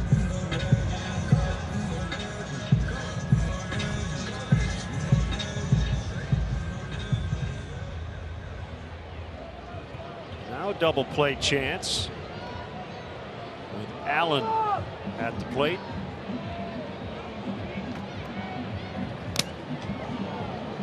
Seve got smoked late last night off the mask, off the chin area.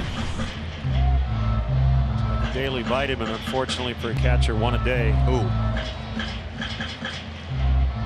Catchers are tough. They get beat up. Good job for Seve to hang in there.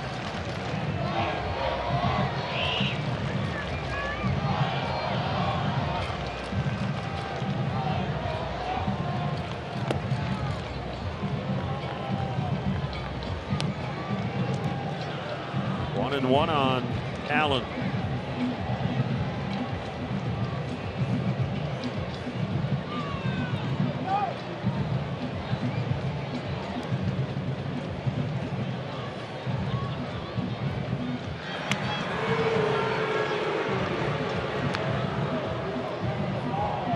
So next year, I guess we'll be counting, right? He gets 2 of those. It's another one I really dislike. I understand the point of it, speed up games, but once you throw over twice, then you can't throw over again. Well, you can, but if you don't get them, you can advance, right? I guess that's a small stipulation.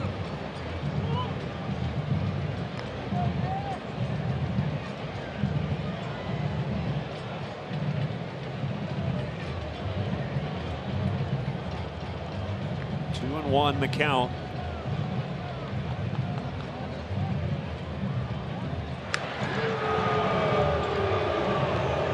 So next year, if he were to throw over again and he doesn't get him, he goes gets to second. Okay. Yep. Well, at least it adds a little bit of doubt, but I don't love it. It's one of those ones I just don't really understand. My guess is next year in this spot, Joe would not have thrown over twice, maybe once.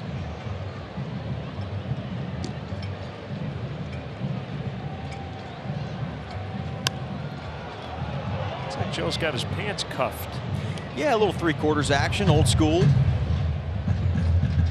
Joe always into the fashion. Garrett Crochet does that as well. I used to do that in high school with my jeans. That was an 80s thing. Really? Yeah.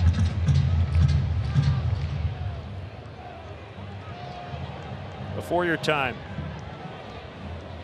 This is true. Joe's bringing it back, though.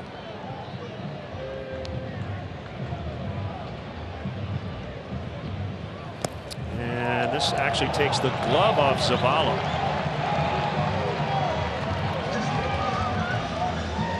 A wild pitch.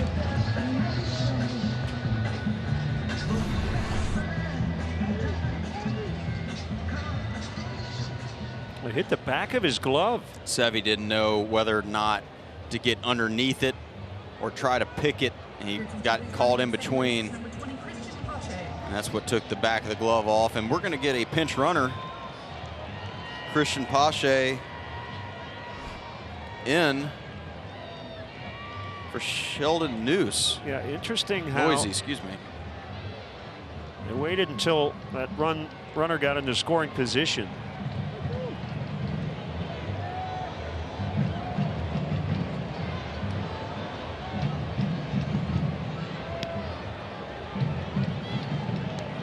Full count. And he struck him out on a curve. 2 down.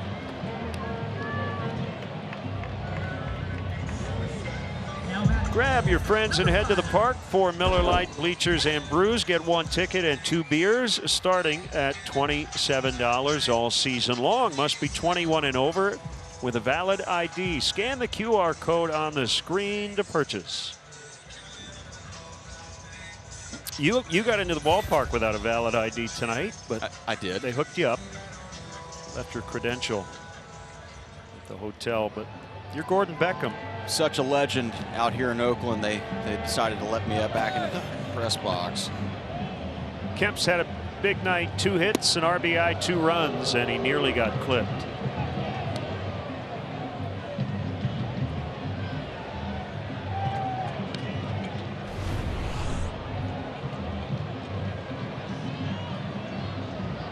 Managed to still keep his bat from crossing home plate. Pretty athletic move there.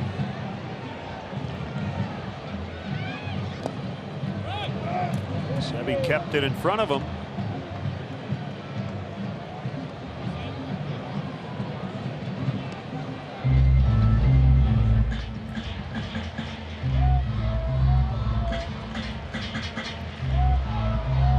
Got a typical Coors Field game going on. 10-10 bottom of the ninth. Diamondbacks and Rockies. Arizona scored 9 times in the 5th inning. C.J. Cron hit a home run that was measured at over 500 feet in that game.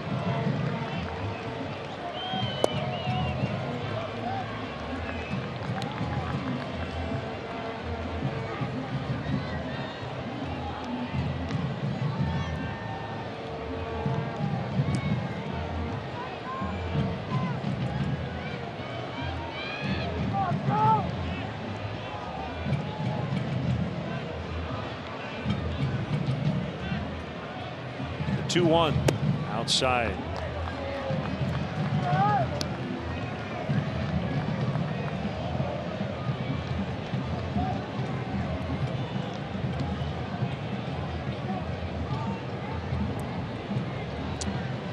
Launch angle of 37 degrees, 110 off the bat, 504 feet. 3-2. You can see Joe Kelly 3-1, still throwing that knuckle curve. It's because he has more confidence in throwing a strike with the knuckle curve than he does with his fastball right now. Probably will uncork another one. Generally, what you throw 3-1, you will throw 3-2. All curves so far in this at bat. And another one, and he got him. He called him on the swing. Could have been a strike 3 anyways. That looked like it was over anyway. And Kelly and Kemp having a little chat. 3-0 A's. Bank and home lender, good for you and your community. Check out Marquette Bank at emarquettebank.com. Marquette Bank, love where you bank. And here's Domingo Acevedo, 6'7", 240-pound, 28-year-old from Villa Los Almacigos, Dominican Republic. As you can probably imagine, he throws pretty firm, mid-90s, four-seamer, slider, changeup, and a sinker.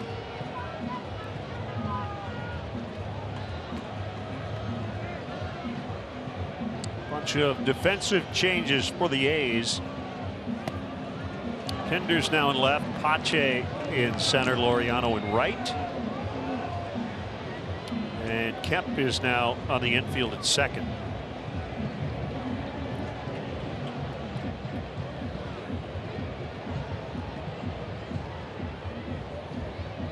Towering right-hander fires away, and it's 0-2 on Zavala. Sevy doesn't look quite right. I'm not sure if he's frustrated with himself or taking that one off the chin, but you generally don't see him step out of the box like that.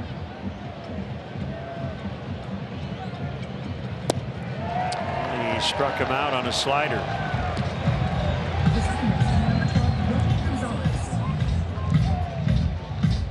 Experience Levy Restaurant's fine dining while enjoying a breathtaking view of the ballpark from the Huntington Bank Stadium Club. Memberships are available to season ticket holders, also perfect for non-game day events, including weddings and corporate parties.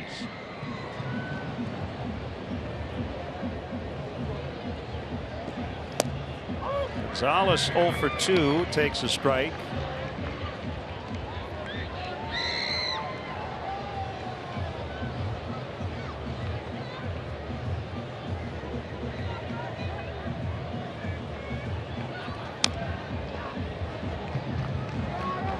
What a difference a night makes. They were hitting rockets all over this ballpark last night.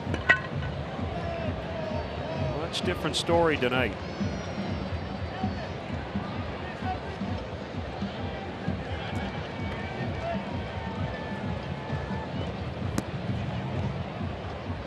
One and two.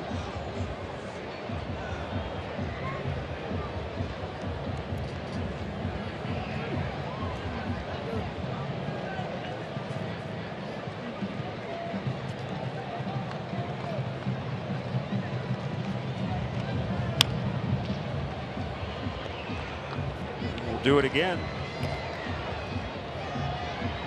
That's lost in Miami 6-3.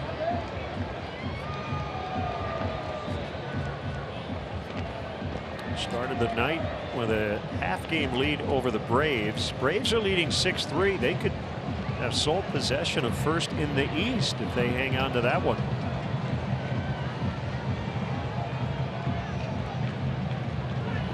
Struck him out.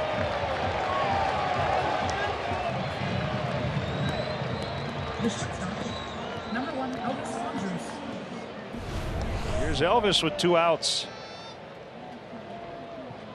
Slider, slider, slider, slider, and then all of a sudden a heater at 94 jumped on Romy right there, and he was late, and it was a ball. That's what happens when you see nothing but sliders, and all of a sudden you finally get the fastball you've been waiting for, and it's just off the plate, and you make a bad mistake swinging at a ball. This 8th inning brought to you by the Illinois Lottery. Andrus takes outside on a fastball. If I'm Andrus right here, I'm looking nothing but slider. Hasn't thrown that fastball for a strike or much at all. Gonna try to throw a get me over slider. Base hit out into left center.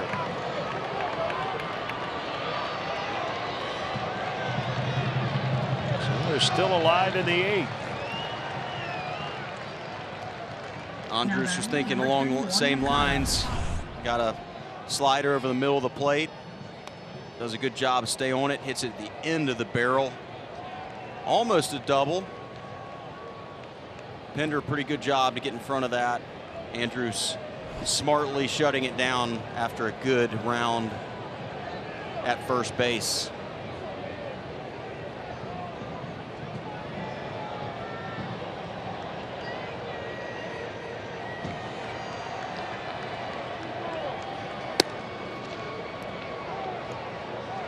Moncada, after a 5 for 6, is 0 for 3. A.J. Puck, big left-hander, is heating up in the A's pen. Foul fly. It's 1-1.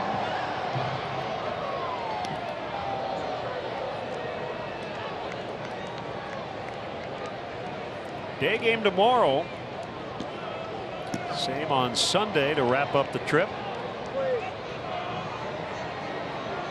We'll start just after 3 o'clock tomorrow. Lance Lynn and Adrian Martinez. Battle of right-handers.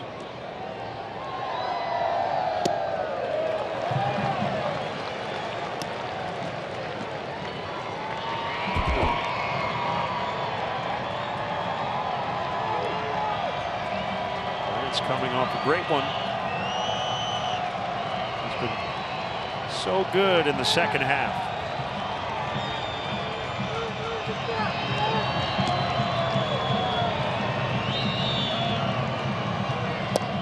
Good take. 2-2. Throwing almost exclusively fastball slider to righties. As soon as the lefty gets in the box, all you've seen is fastball change. That'll be what he probably continues to go to unless this gets deep into a count.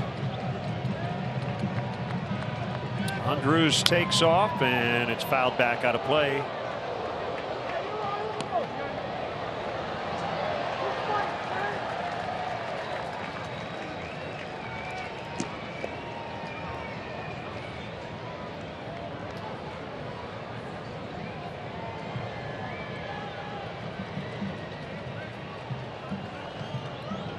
Top 8, 3-zip A's. White Sox have just 3 hits tonight.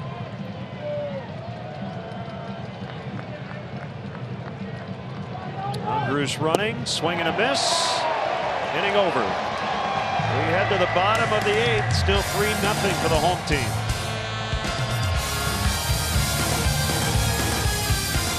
Akron Stadium. Don't miss all the action tomorrow at 9 p.m. on Telemundo Chicago, home of the Chivas. Here's Aaron Bummer for the second time since coming off the IL. Gave up the game-tying home run the other day, but he got the win. Aaron Bummer, another California native from Valencia. He's a 28-year-old. Came in the other day. Started off a little shaky, but found his rhythm. Did very well getting out of the inning. Ended up getting the win in that game. A great comeback victory by the White Sox. He'll look to keep it to 3 runs here in the bottom of the 8th. Give his team a chance to come back in the top of the 9th. And it will be A.J. Puck. Pitch for the A's in the 9th. Strike called on Murphy.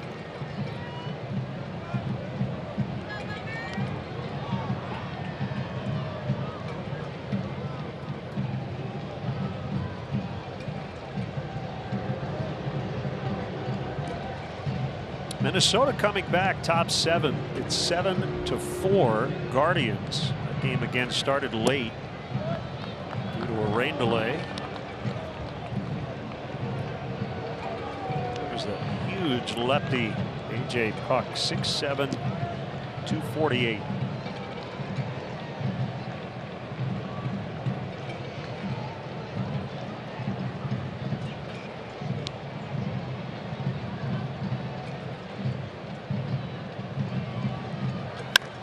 On the ground, that's Bummer's specialty. You know, his ground ball rate last year was like 78%.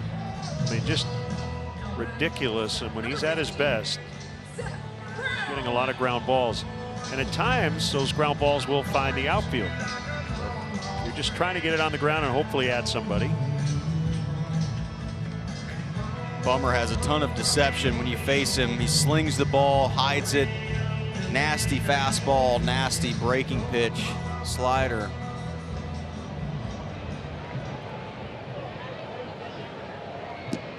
Yeah, he is not a comfortable at bat. Talk to hitters who face him. They say that guy is nasty. Brown backs away from an inside slider. Obviously will be tough on lefties because he's left on left, but he's tough on righties because he's able to pound that fastball in for strikes, which opens up that slider down and in to righties. Talking earlier about batting average on balls in play, his career mark is 289. That's right in line with Major League average. This year, 388.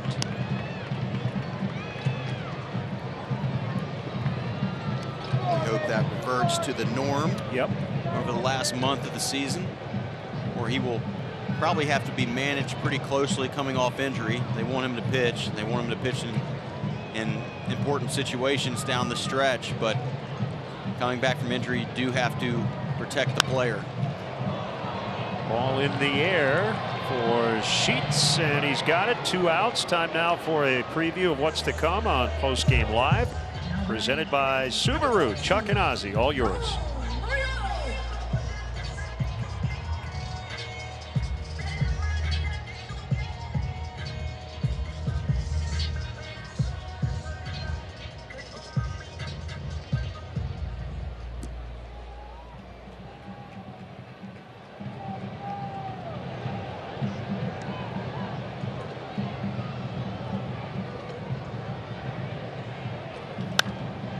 One crushed foul.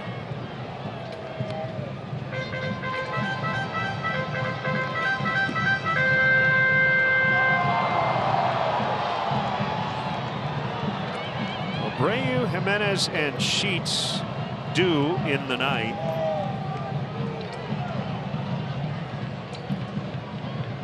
Might see a pinch hitter for Gavin against the lefty Puck. Strong possibility. What do you think happens late night with Chuck and Ozzie? You were reading my mind. Yeah, they've been billing late night, stay up late. I've been seeing some pictures on Twitter, I believe, with some cigars, a little cabaret, I guess. I don't know what they got going on, but it's definitely worth tuning in for. After hours.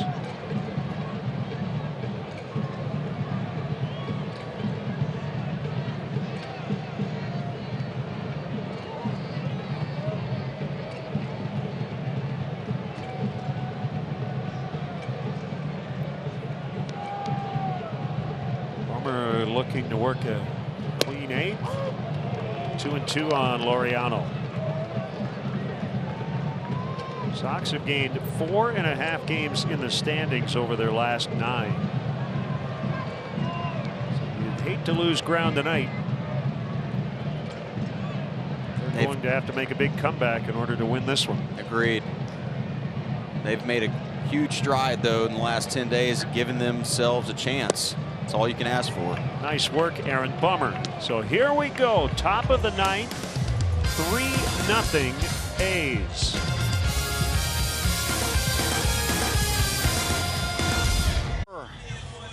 Day games with the Oakland A's over the next 2 days. There'll be an off day Monday, followed by 2 against Colorado at home at guaranteed rate.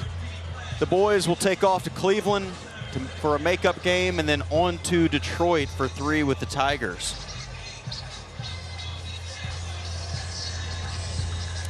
And here's the new pitcher. A.J. Puck will look to close it out for the Athletics. He's 4 for 8 in save opportunities, 2.43 ERA. Really tough on left-handed batters. Little bit worse against the right-handers.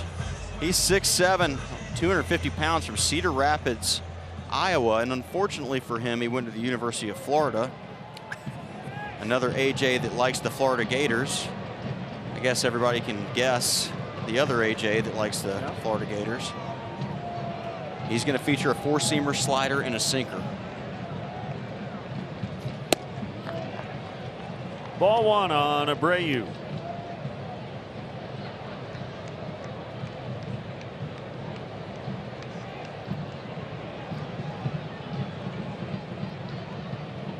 He's 0 for 3 tonight.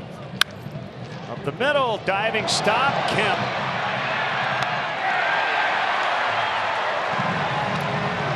Well, when it's not going well, it's not going well.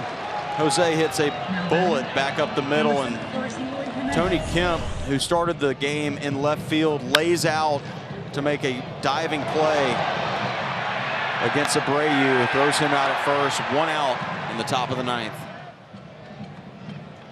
Kemp started the night in left and finishing on the infield. Here's Eloy.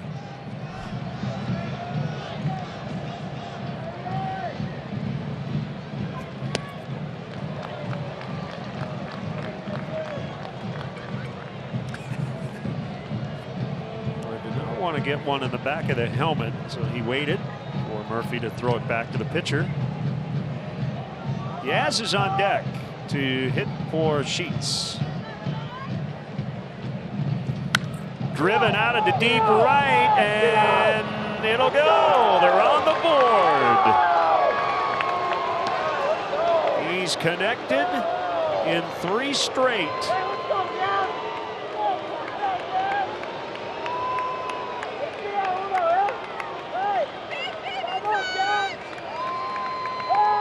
An absolute frozen rope oppo for Big Baby. Eloy Jimenez, fastball out over, and this was a no-doubter the other way.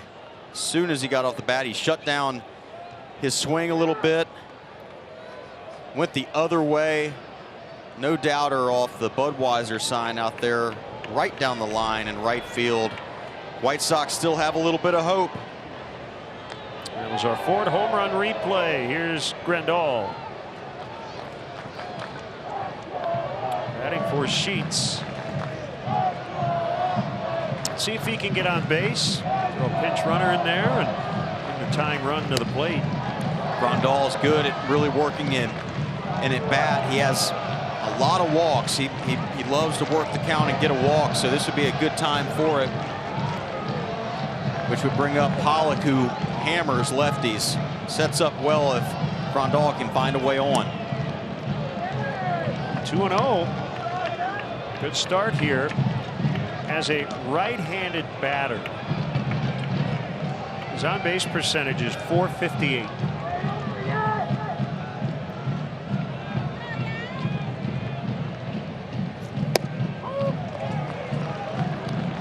Saw a stat recently.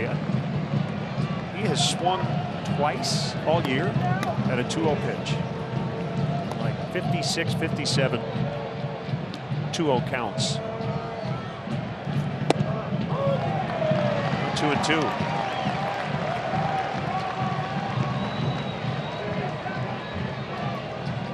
Got to find a way on. Grandal always works counts pretty well. Got to find a way to get to first base right here. Extend the pressure back to the pitcher, A.J. Puck.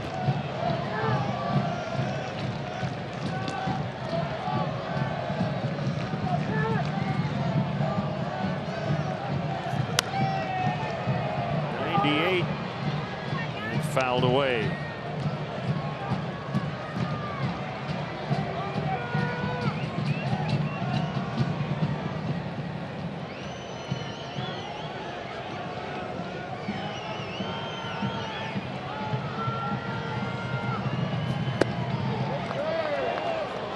Run it full.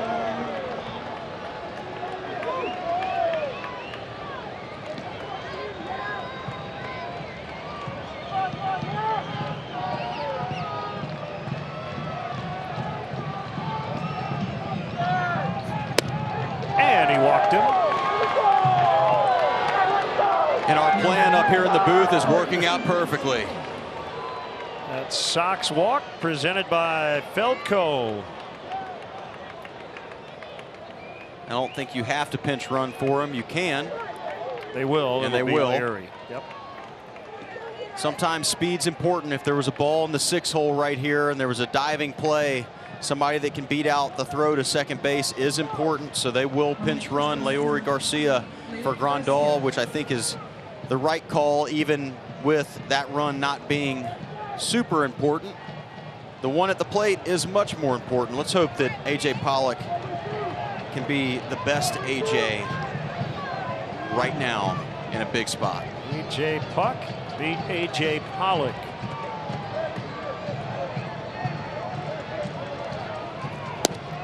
Way wide.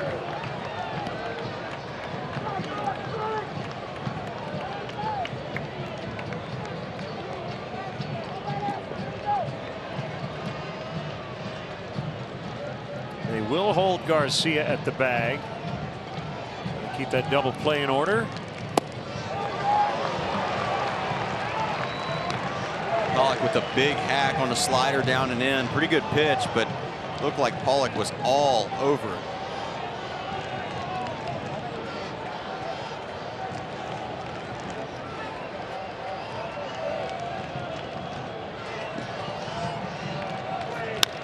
Chop toward the middle.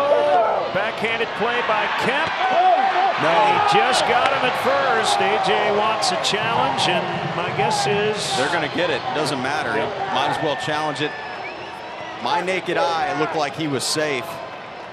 they It was will very challenge. close. They will challenge. Very close, but I think he's safe right there. Pollock hustling down the line. Another nice play by Kemp. Oh, it's close. God, that looked like he was out. Chicago's challenging the out call at first base. I think he's. I don't know. I think he's there. This might be a stands.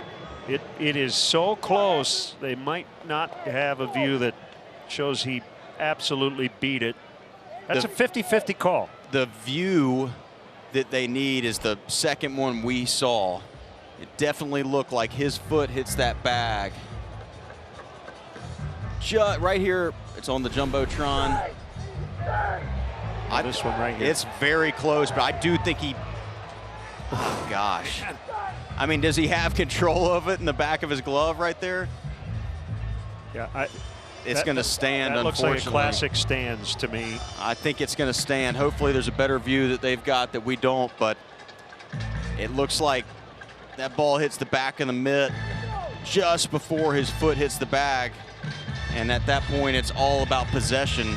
If they consider that possession, then it will probably stand as called, which will take it to Andrew Vaughn with 2 outs. There is no tie goes to the runner part of the rule. We have to remind people of that every now and again.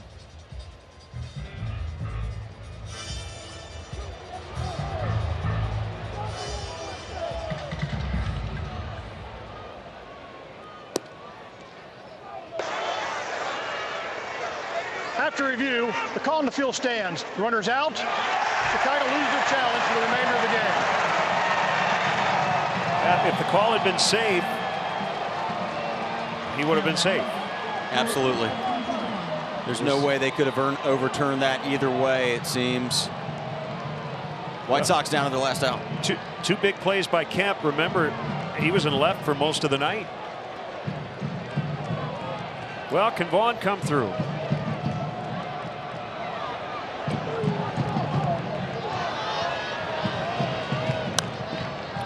He swings late on a sinker.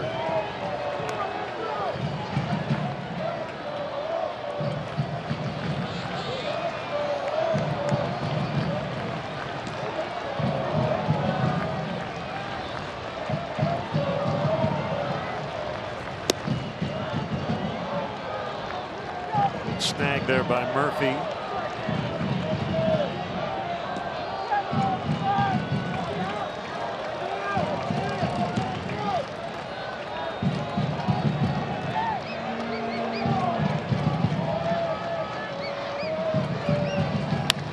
Ground ball, and that's going to get through. Leary's going to score. It's a one-run game.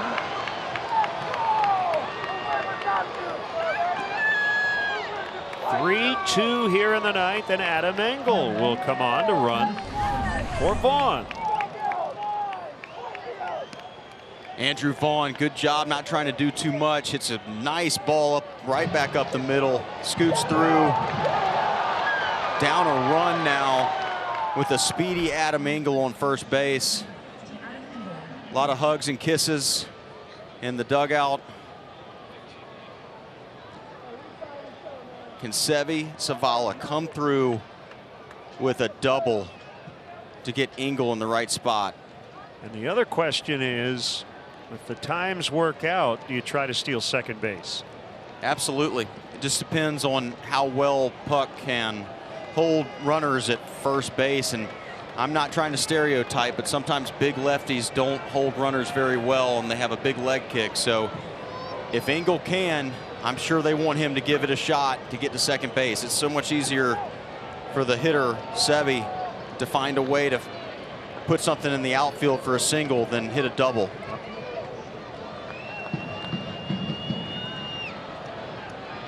Here we go. Outside. Ball one.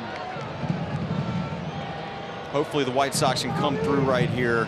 Either way, this is good momentum heading into tomorrow. But I know they want to finish this comeback off.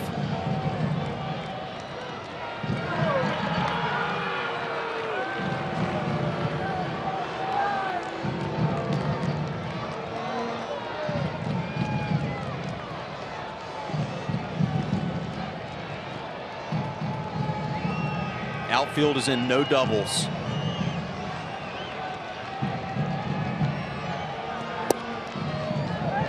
Just a bit low. First base and third base guarding the lines. When I say they're in no doubles, they are deep, trying not to let a ball get past them in the outfield. And as you can see, the third baseman right on the line. First baseman will stay closer to the bag. He didn't get the low call, but he does get the high strike, and it's 2-1.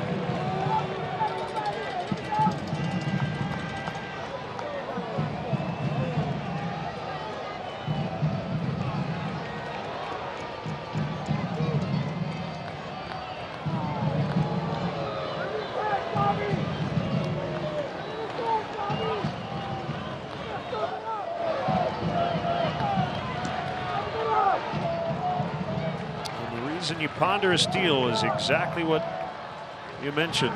Single's a lot easier to get than an extra base hit. Engel not running, and the Sox are down to their final strike. Seve chasing one a little bit off the plate away.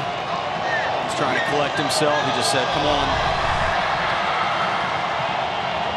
That to me is saying, hey, I want to pull the ball, and then the fastball away. He's not staying on it. And he hit him. So the tying run is now in scoring position. Oh, that's a break. Nobody warming in the A's bullpen. Two people warming in the White Sox, looking for the White Sox to tie this game up. Seve takes that on the shin. That is not going to feel good, but I'm sure he feels better about that than being down 2 strikes. Puck struggling to find the zone. It's important for Romy to box him up, wait for his pitch. Miguel Cairo would pinch run for Seve. He can't. There's a topper foul because Grandal, remember, came out for the pinch runner. I think Josh Harrison would be running for Zavala if Miguel had an extra catcher. I'm glad Seve is running right now because that shin is not going to feel good to come tomorrow. Tying run at second. Go ahead, run at first. Puck got an 0-1 to Gonzalez. Base hit. Engel around third. Here comes the throw to the plate. Save! Save! We're tied. They have come all the way back here in the comeback by the White Sox. Down to their last out, down 1 run. Romy Gonzalez with a huge hit. Adam Engel, one of the fastest guys on the White Sox, managed to put his hand on the plate before he gets tagged. Slider down and in. Romy has been playing wonderfully. Gets through, and look at Engel, long strides. They're going to challenge this play.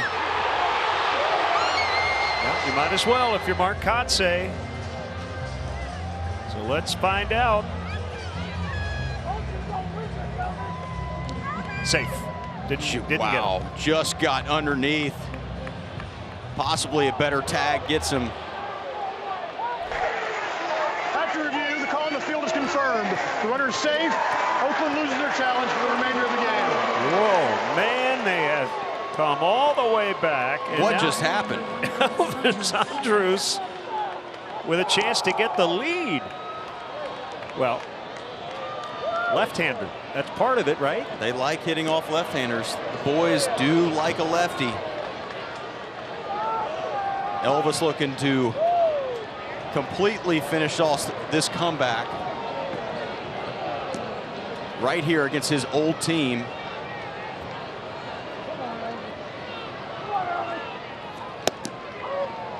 Called strike. Kendall Graveman, the former Athletic, getting loose.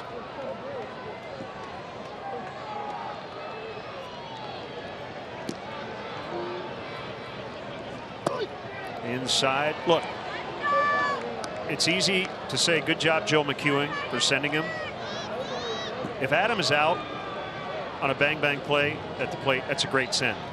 Absolutely. 2 outs, you got to send him. Got to right? send him. You can't expect another hit. Doesn't matter how.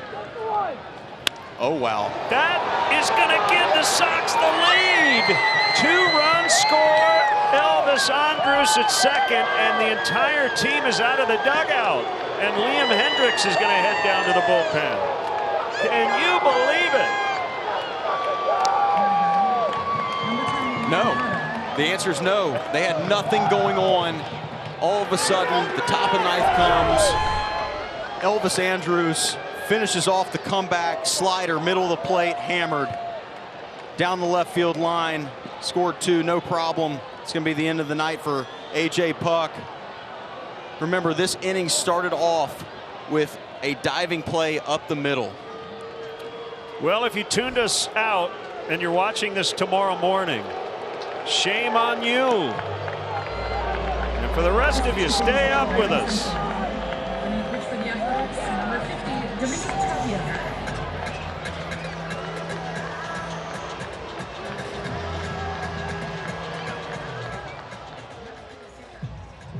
At Halstead and Pershing, great offers, your own banker, Lakeside Bank. It's about time.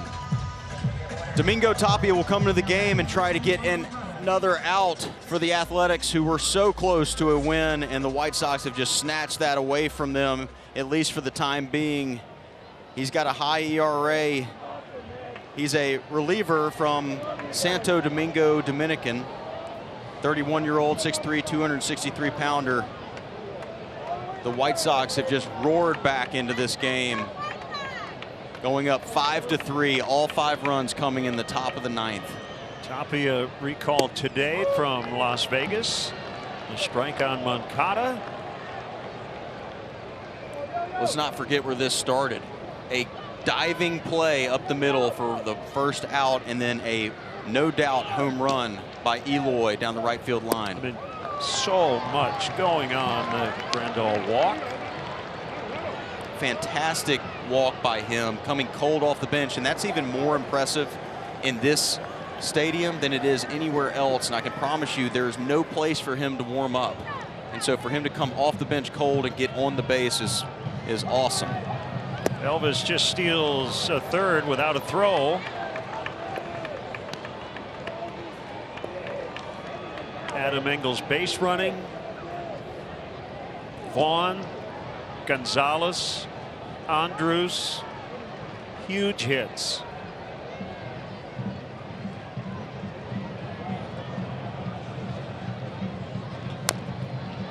You talk about some momentum. If Liam Hendriks can come out here and close this game out, you're talking about some absolute jet fuel for a baseball team. They have a huge night last night. They lay an egg for basically eight and a third innings, and then all of a sudden score 5 runs. Watch out. Brown for the final out, so they've got a 2-run lead. Trying to get 3 outs after they were down 3 with 2 outs to go. What a night. White Sox now lead 5-3. 9th inning runs. Have a chance to steal one here tonight in Oakland, and the former Athletic Liam Hendriks will try to get his 32nd save. The 33-year-old will try to go for that 32nd save. He's 6 foot, 235 pounds from Perth, Australia. He'll come in and try to get the save against his old team. He was telling me earlier today a story about him getting sent down after giving up 8 runs in this building. I'm sure he wants to come out and have another good outing like he has been having against his old team out here in Oakland.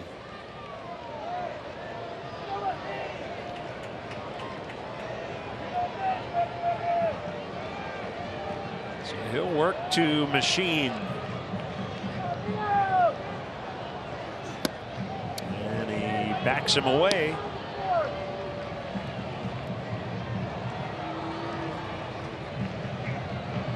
What a rally.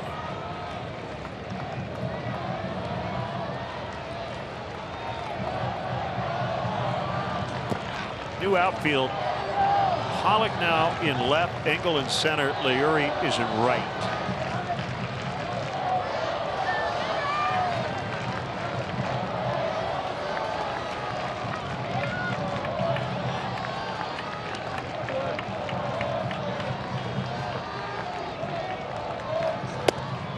They caught the corner.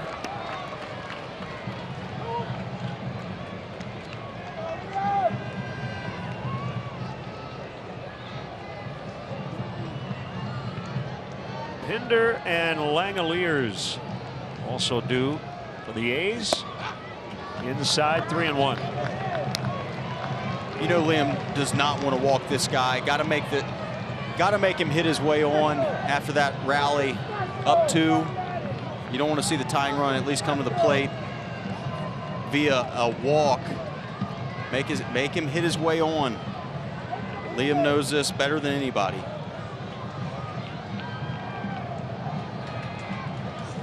Strike 2. Machine was ready to take off the armor and head to first. Absolute perfect pitch, down and away, dotted.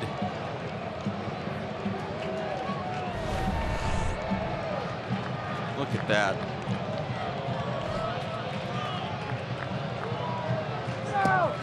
And he does walk him.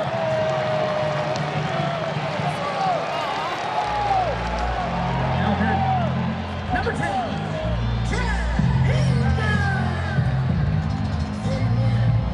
Liam's been in this situation many times before. Missed on a couple early. Looks like he found it later on in that at bat. So just he's working to get a double play ball here on the left side of the infield more than likely.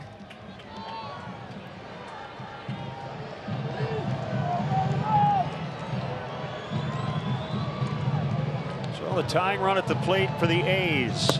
Pinder takes a strike. Fastball right down Main Street.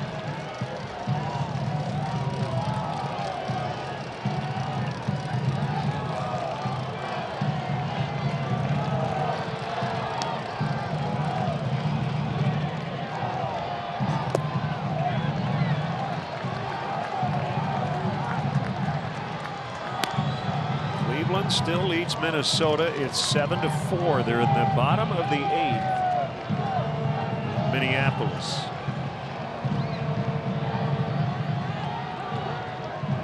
The White Sox win this one. They'll pick up the game on somebody.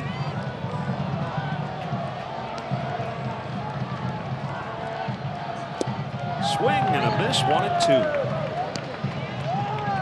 Found the release point for the slider. That's a good sign.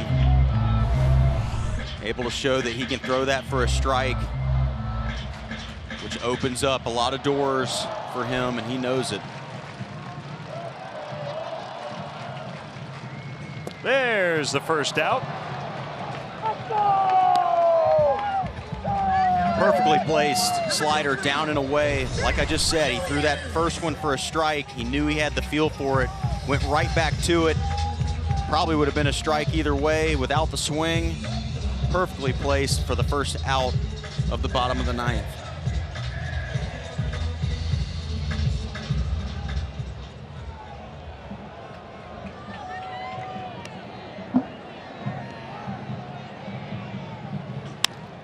On the ground, there's one, there's two.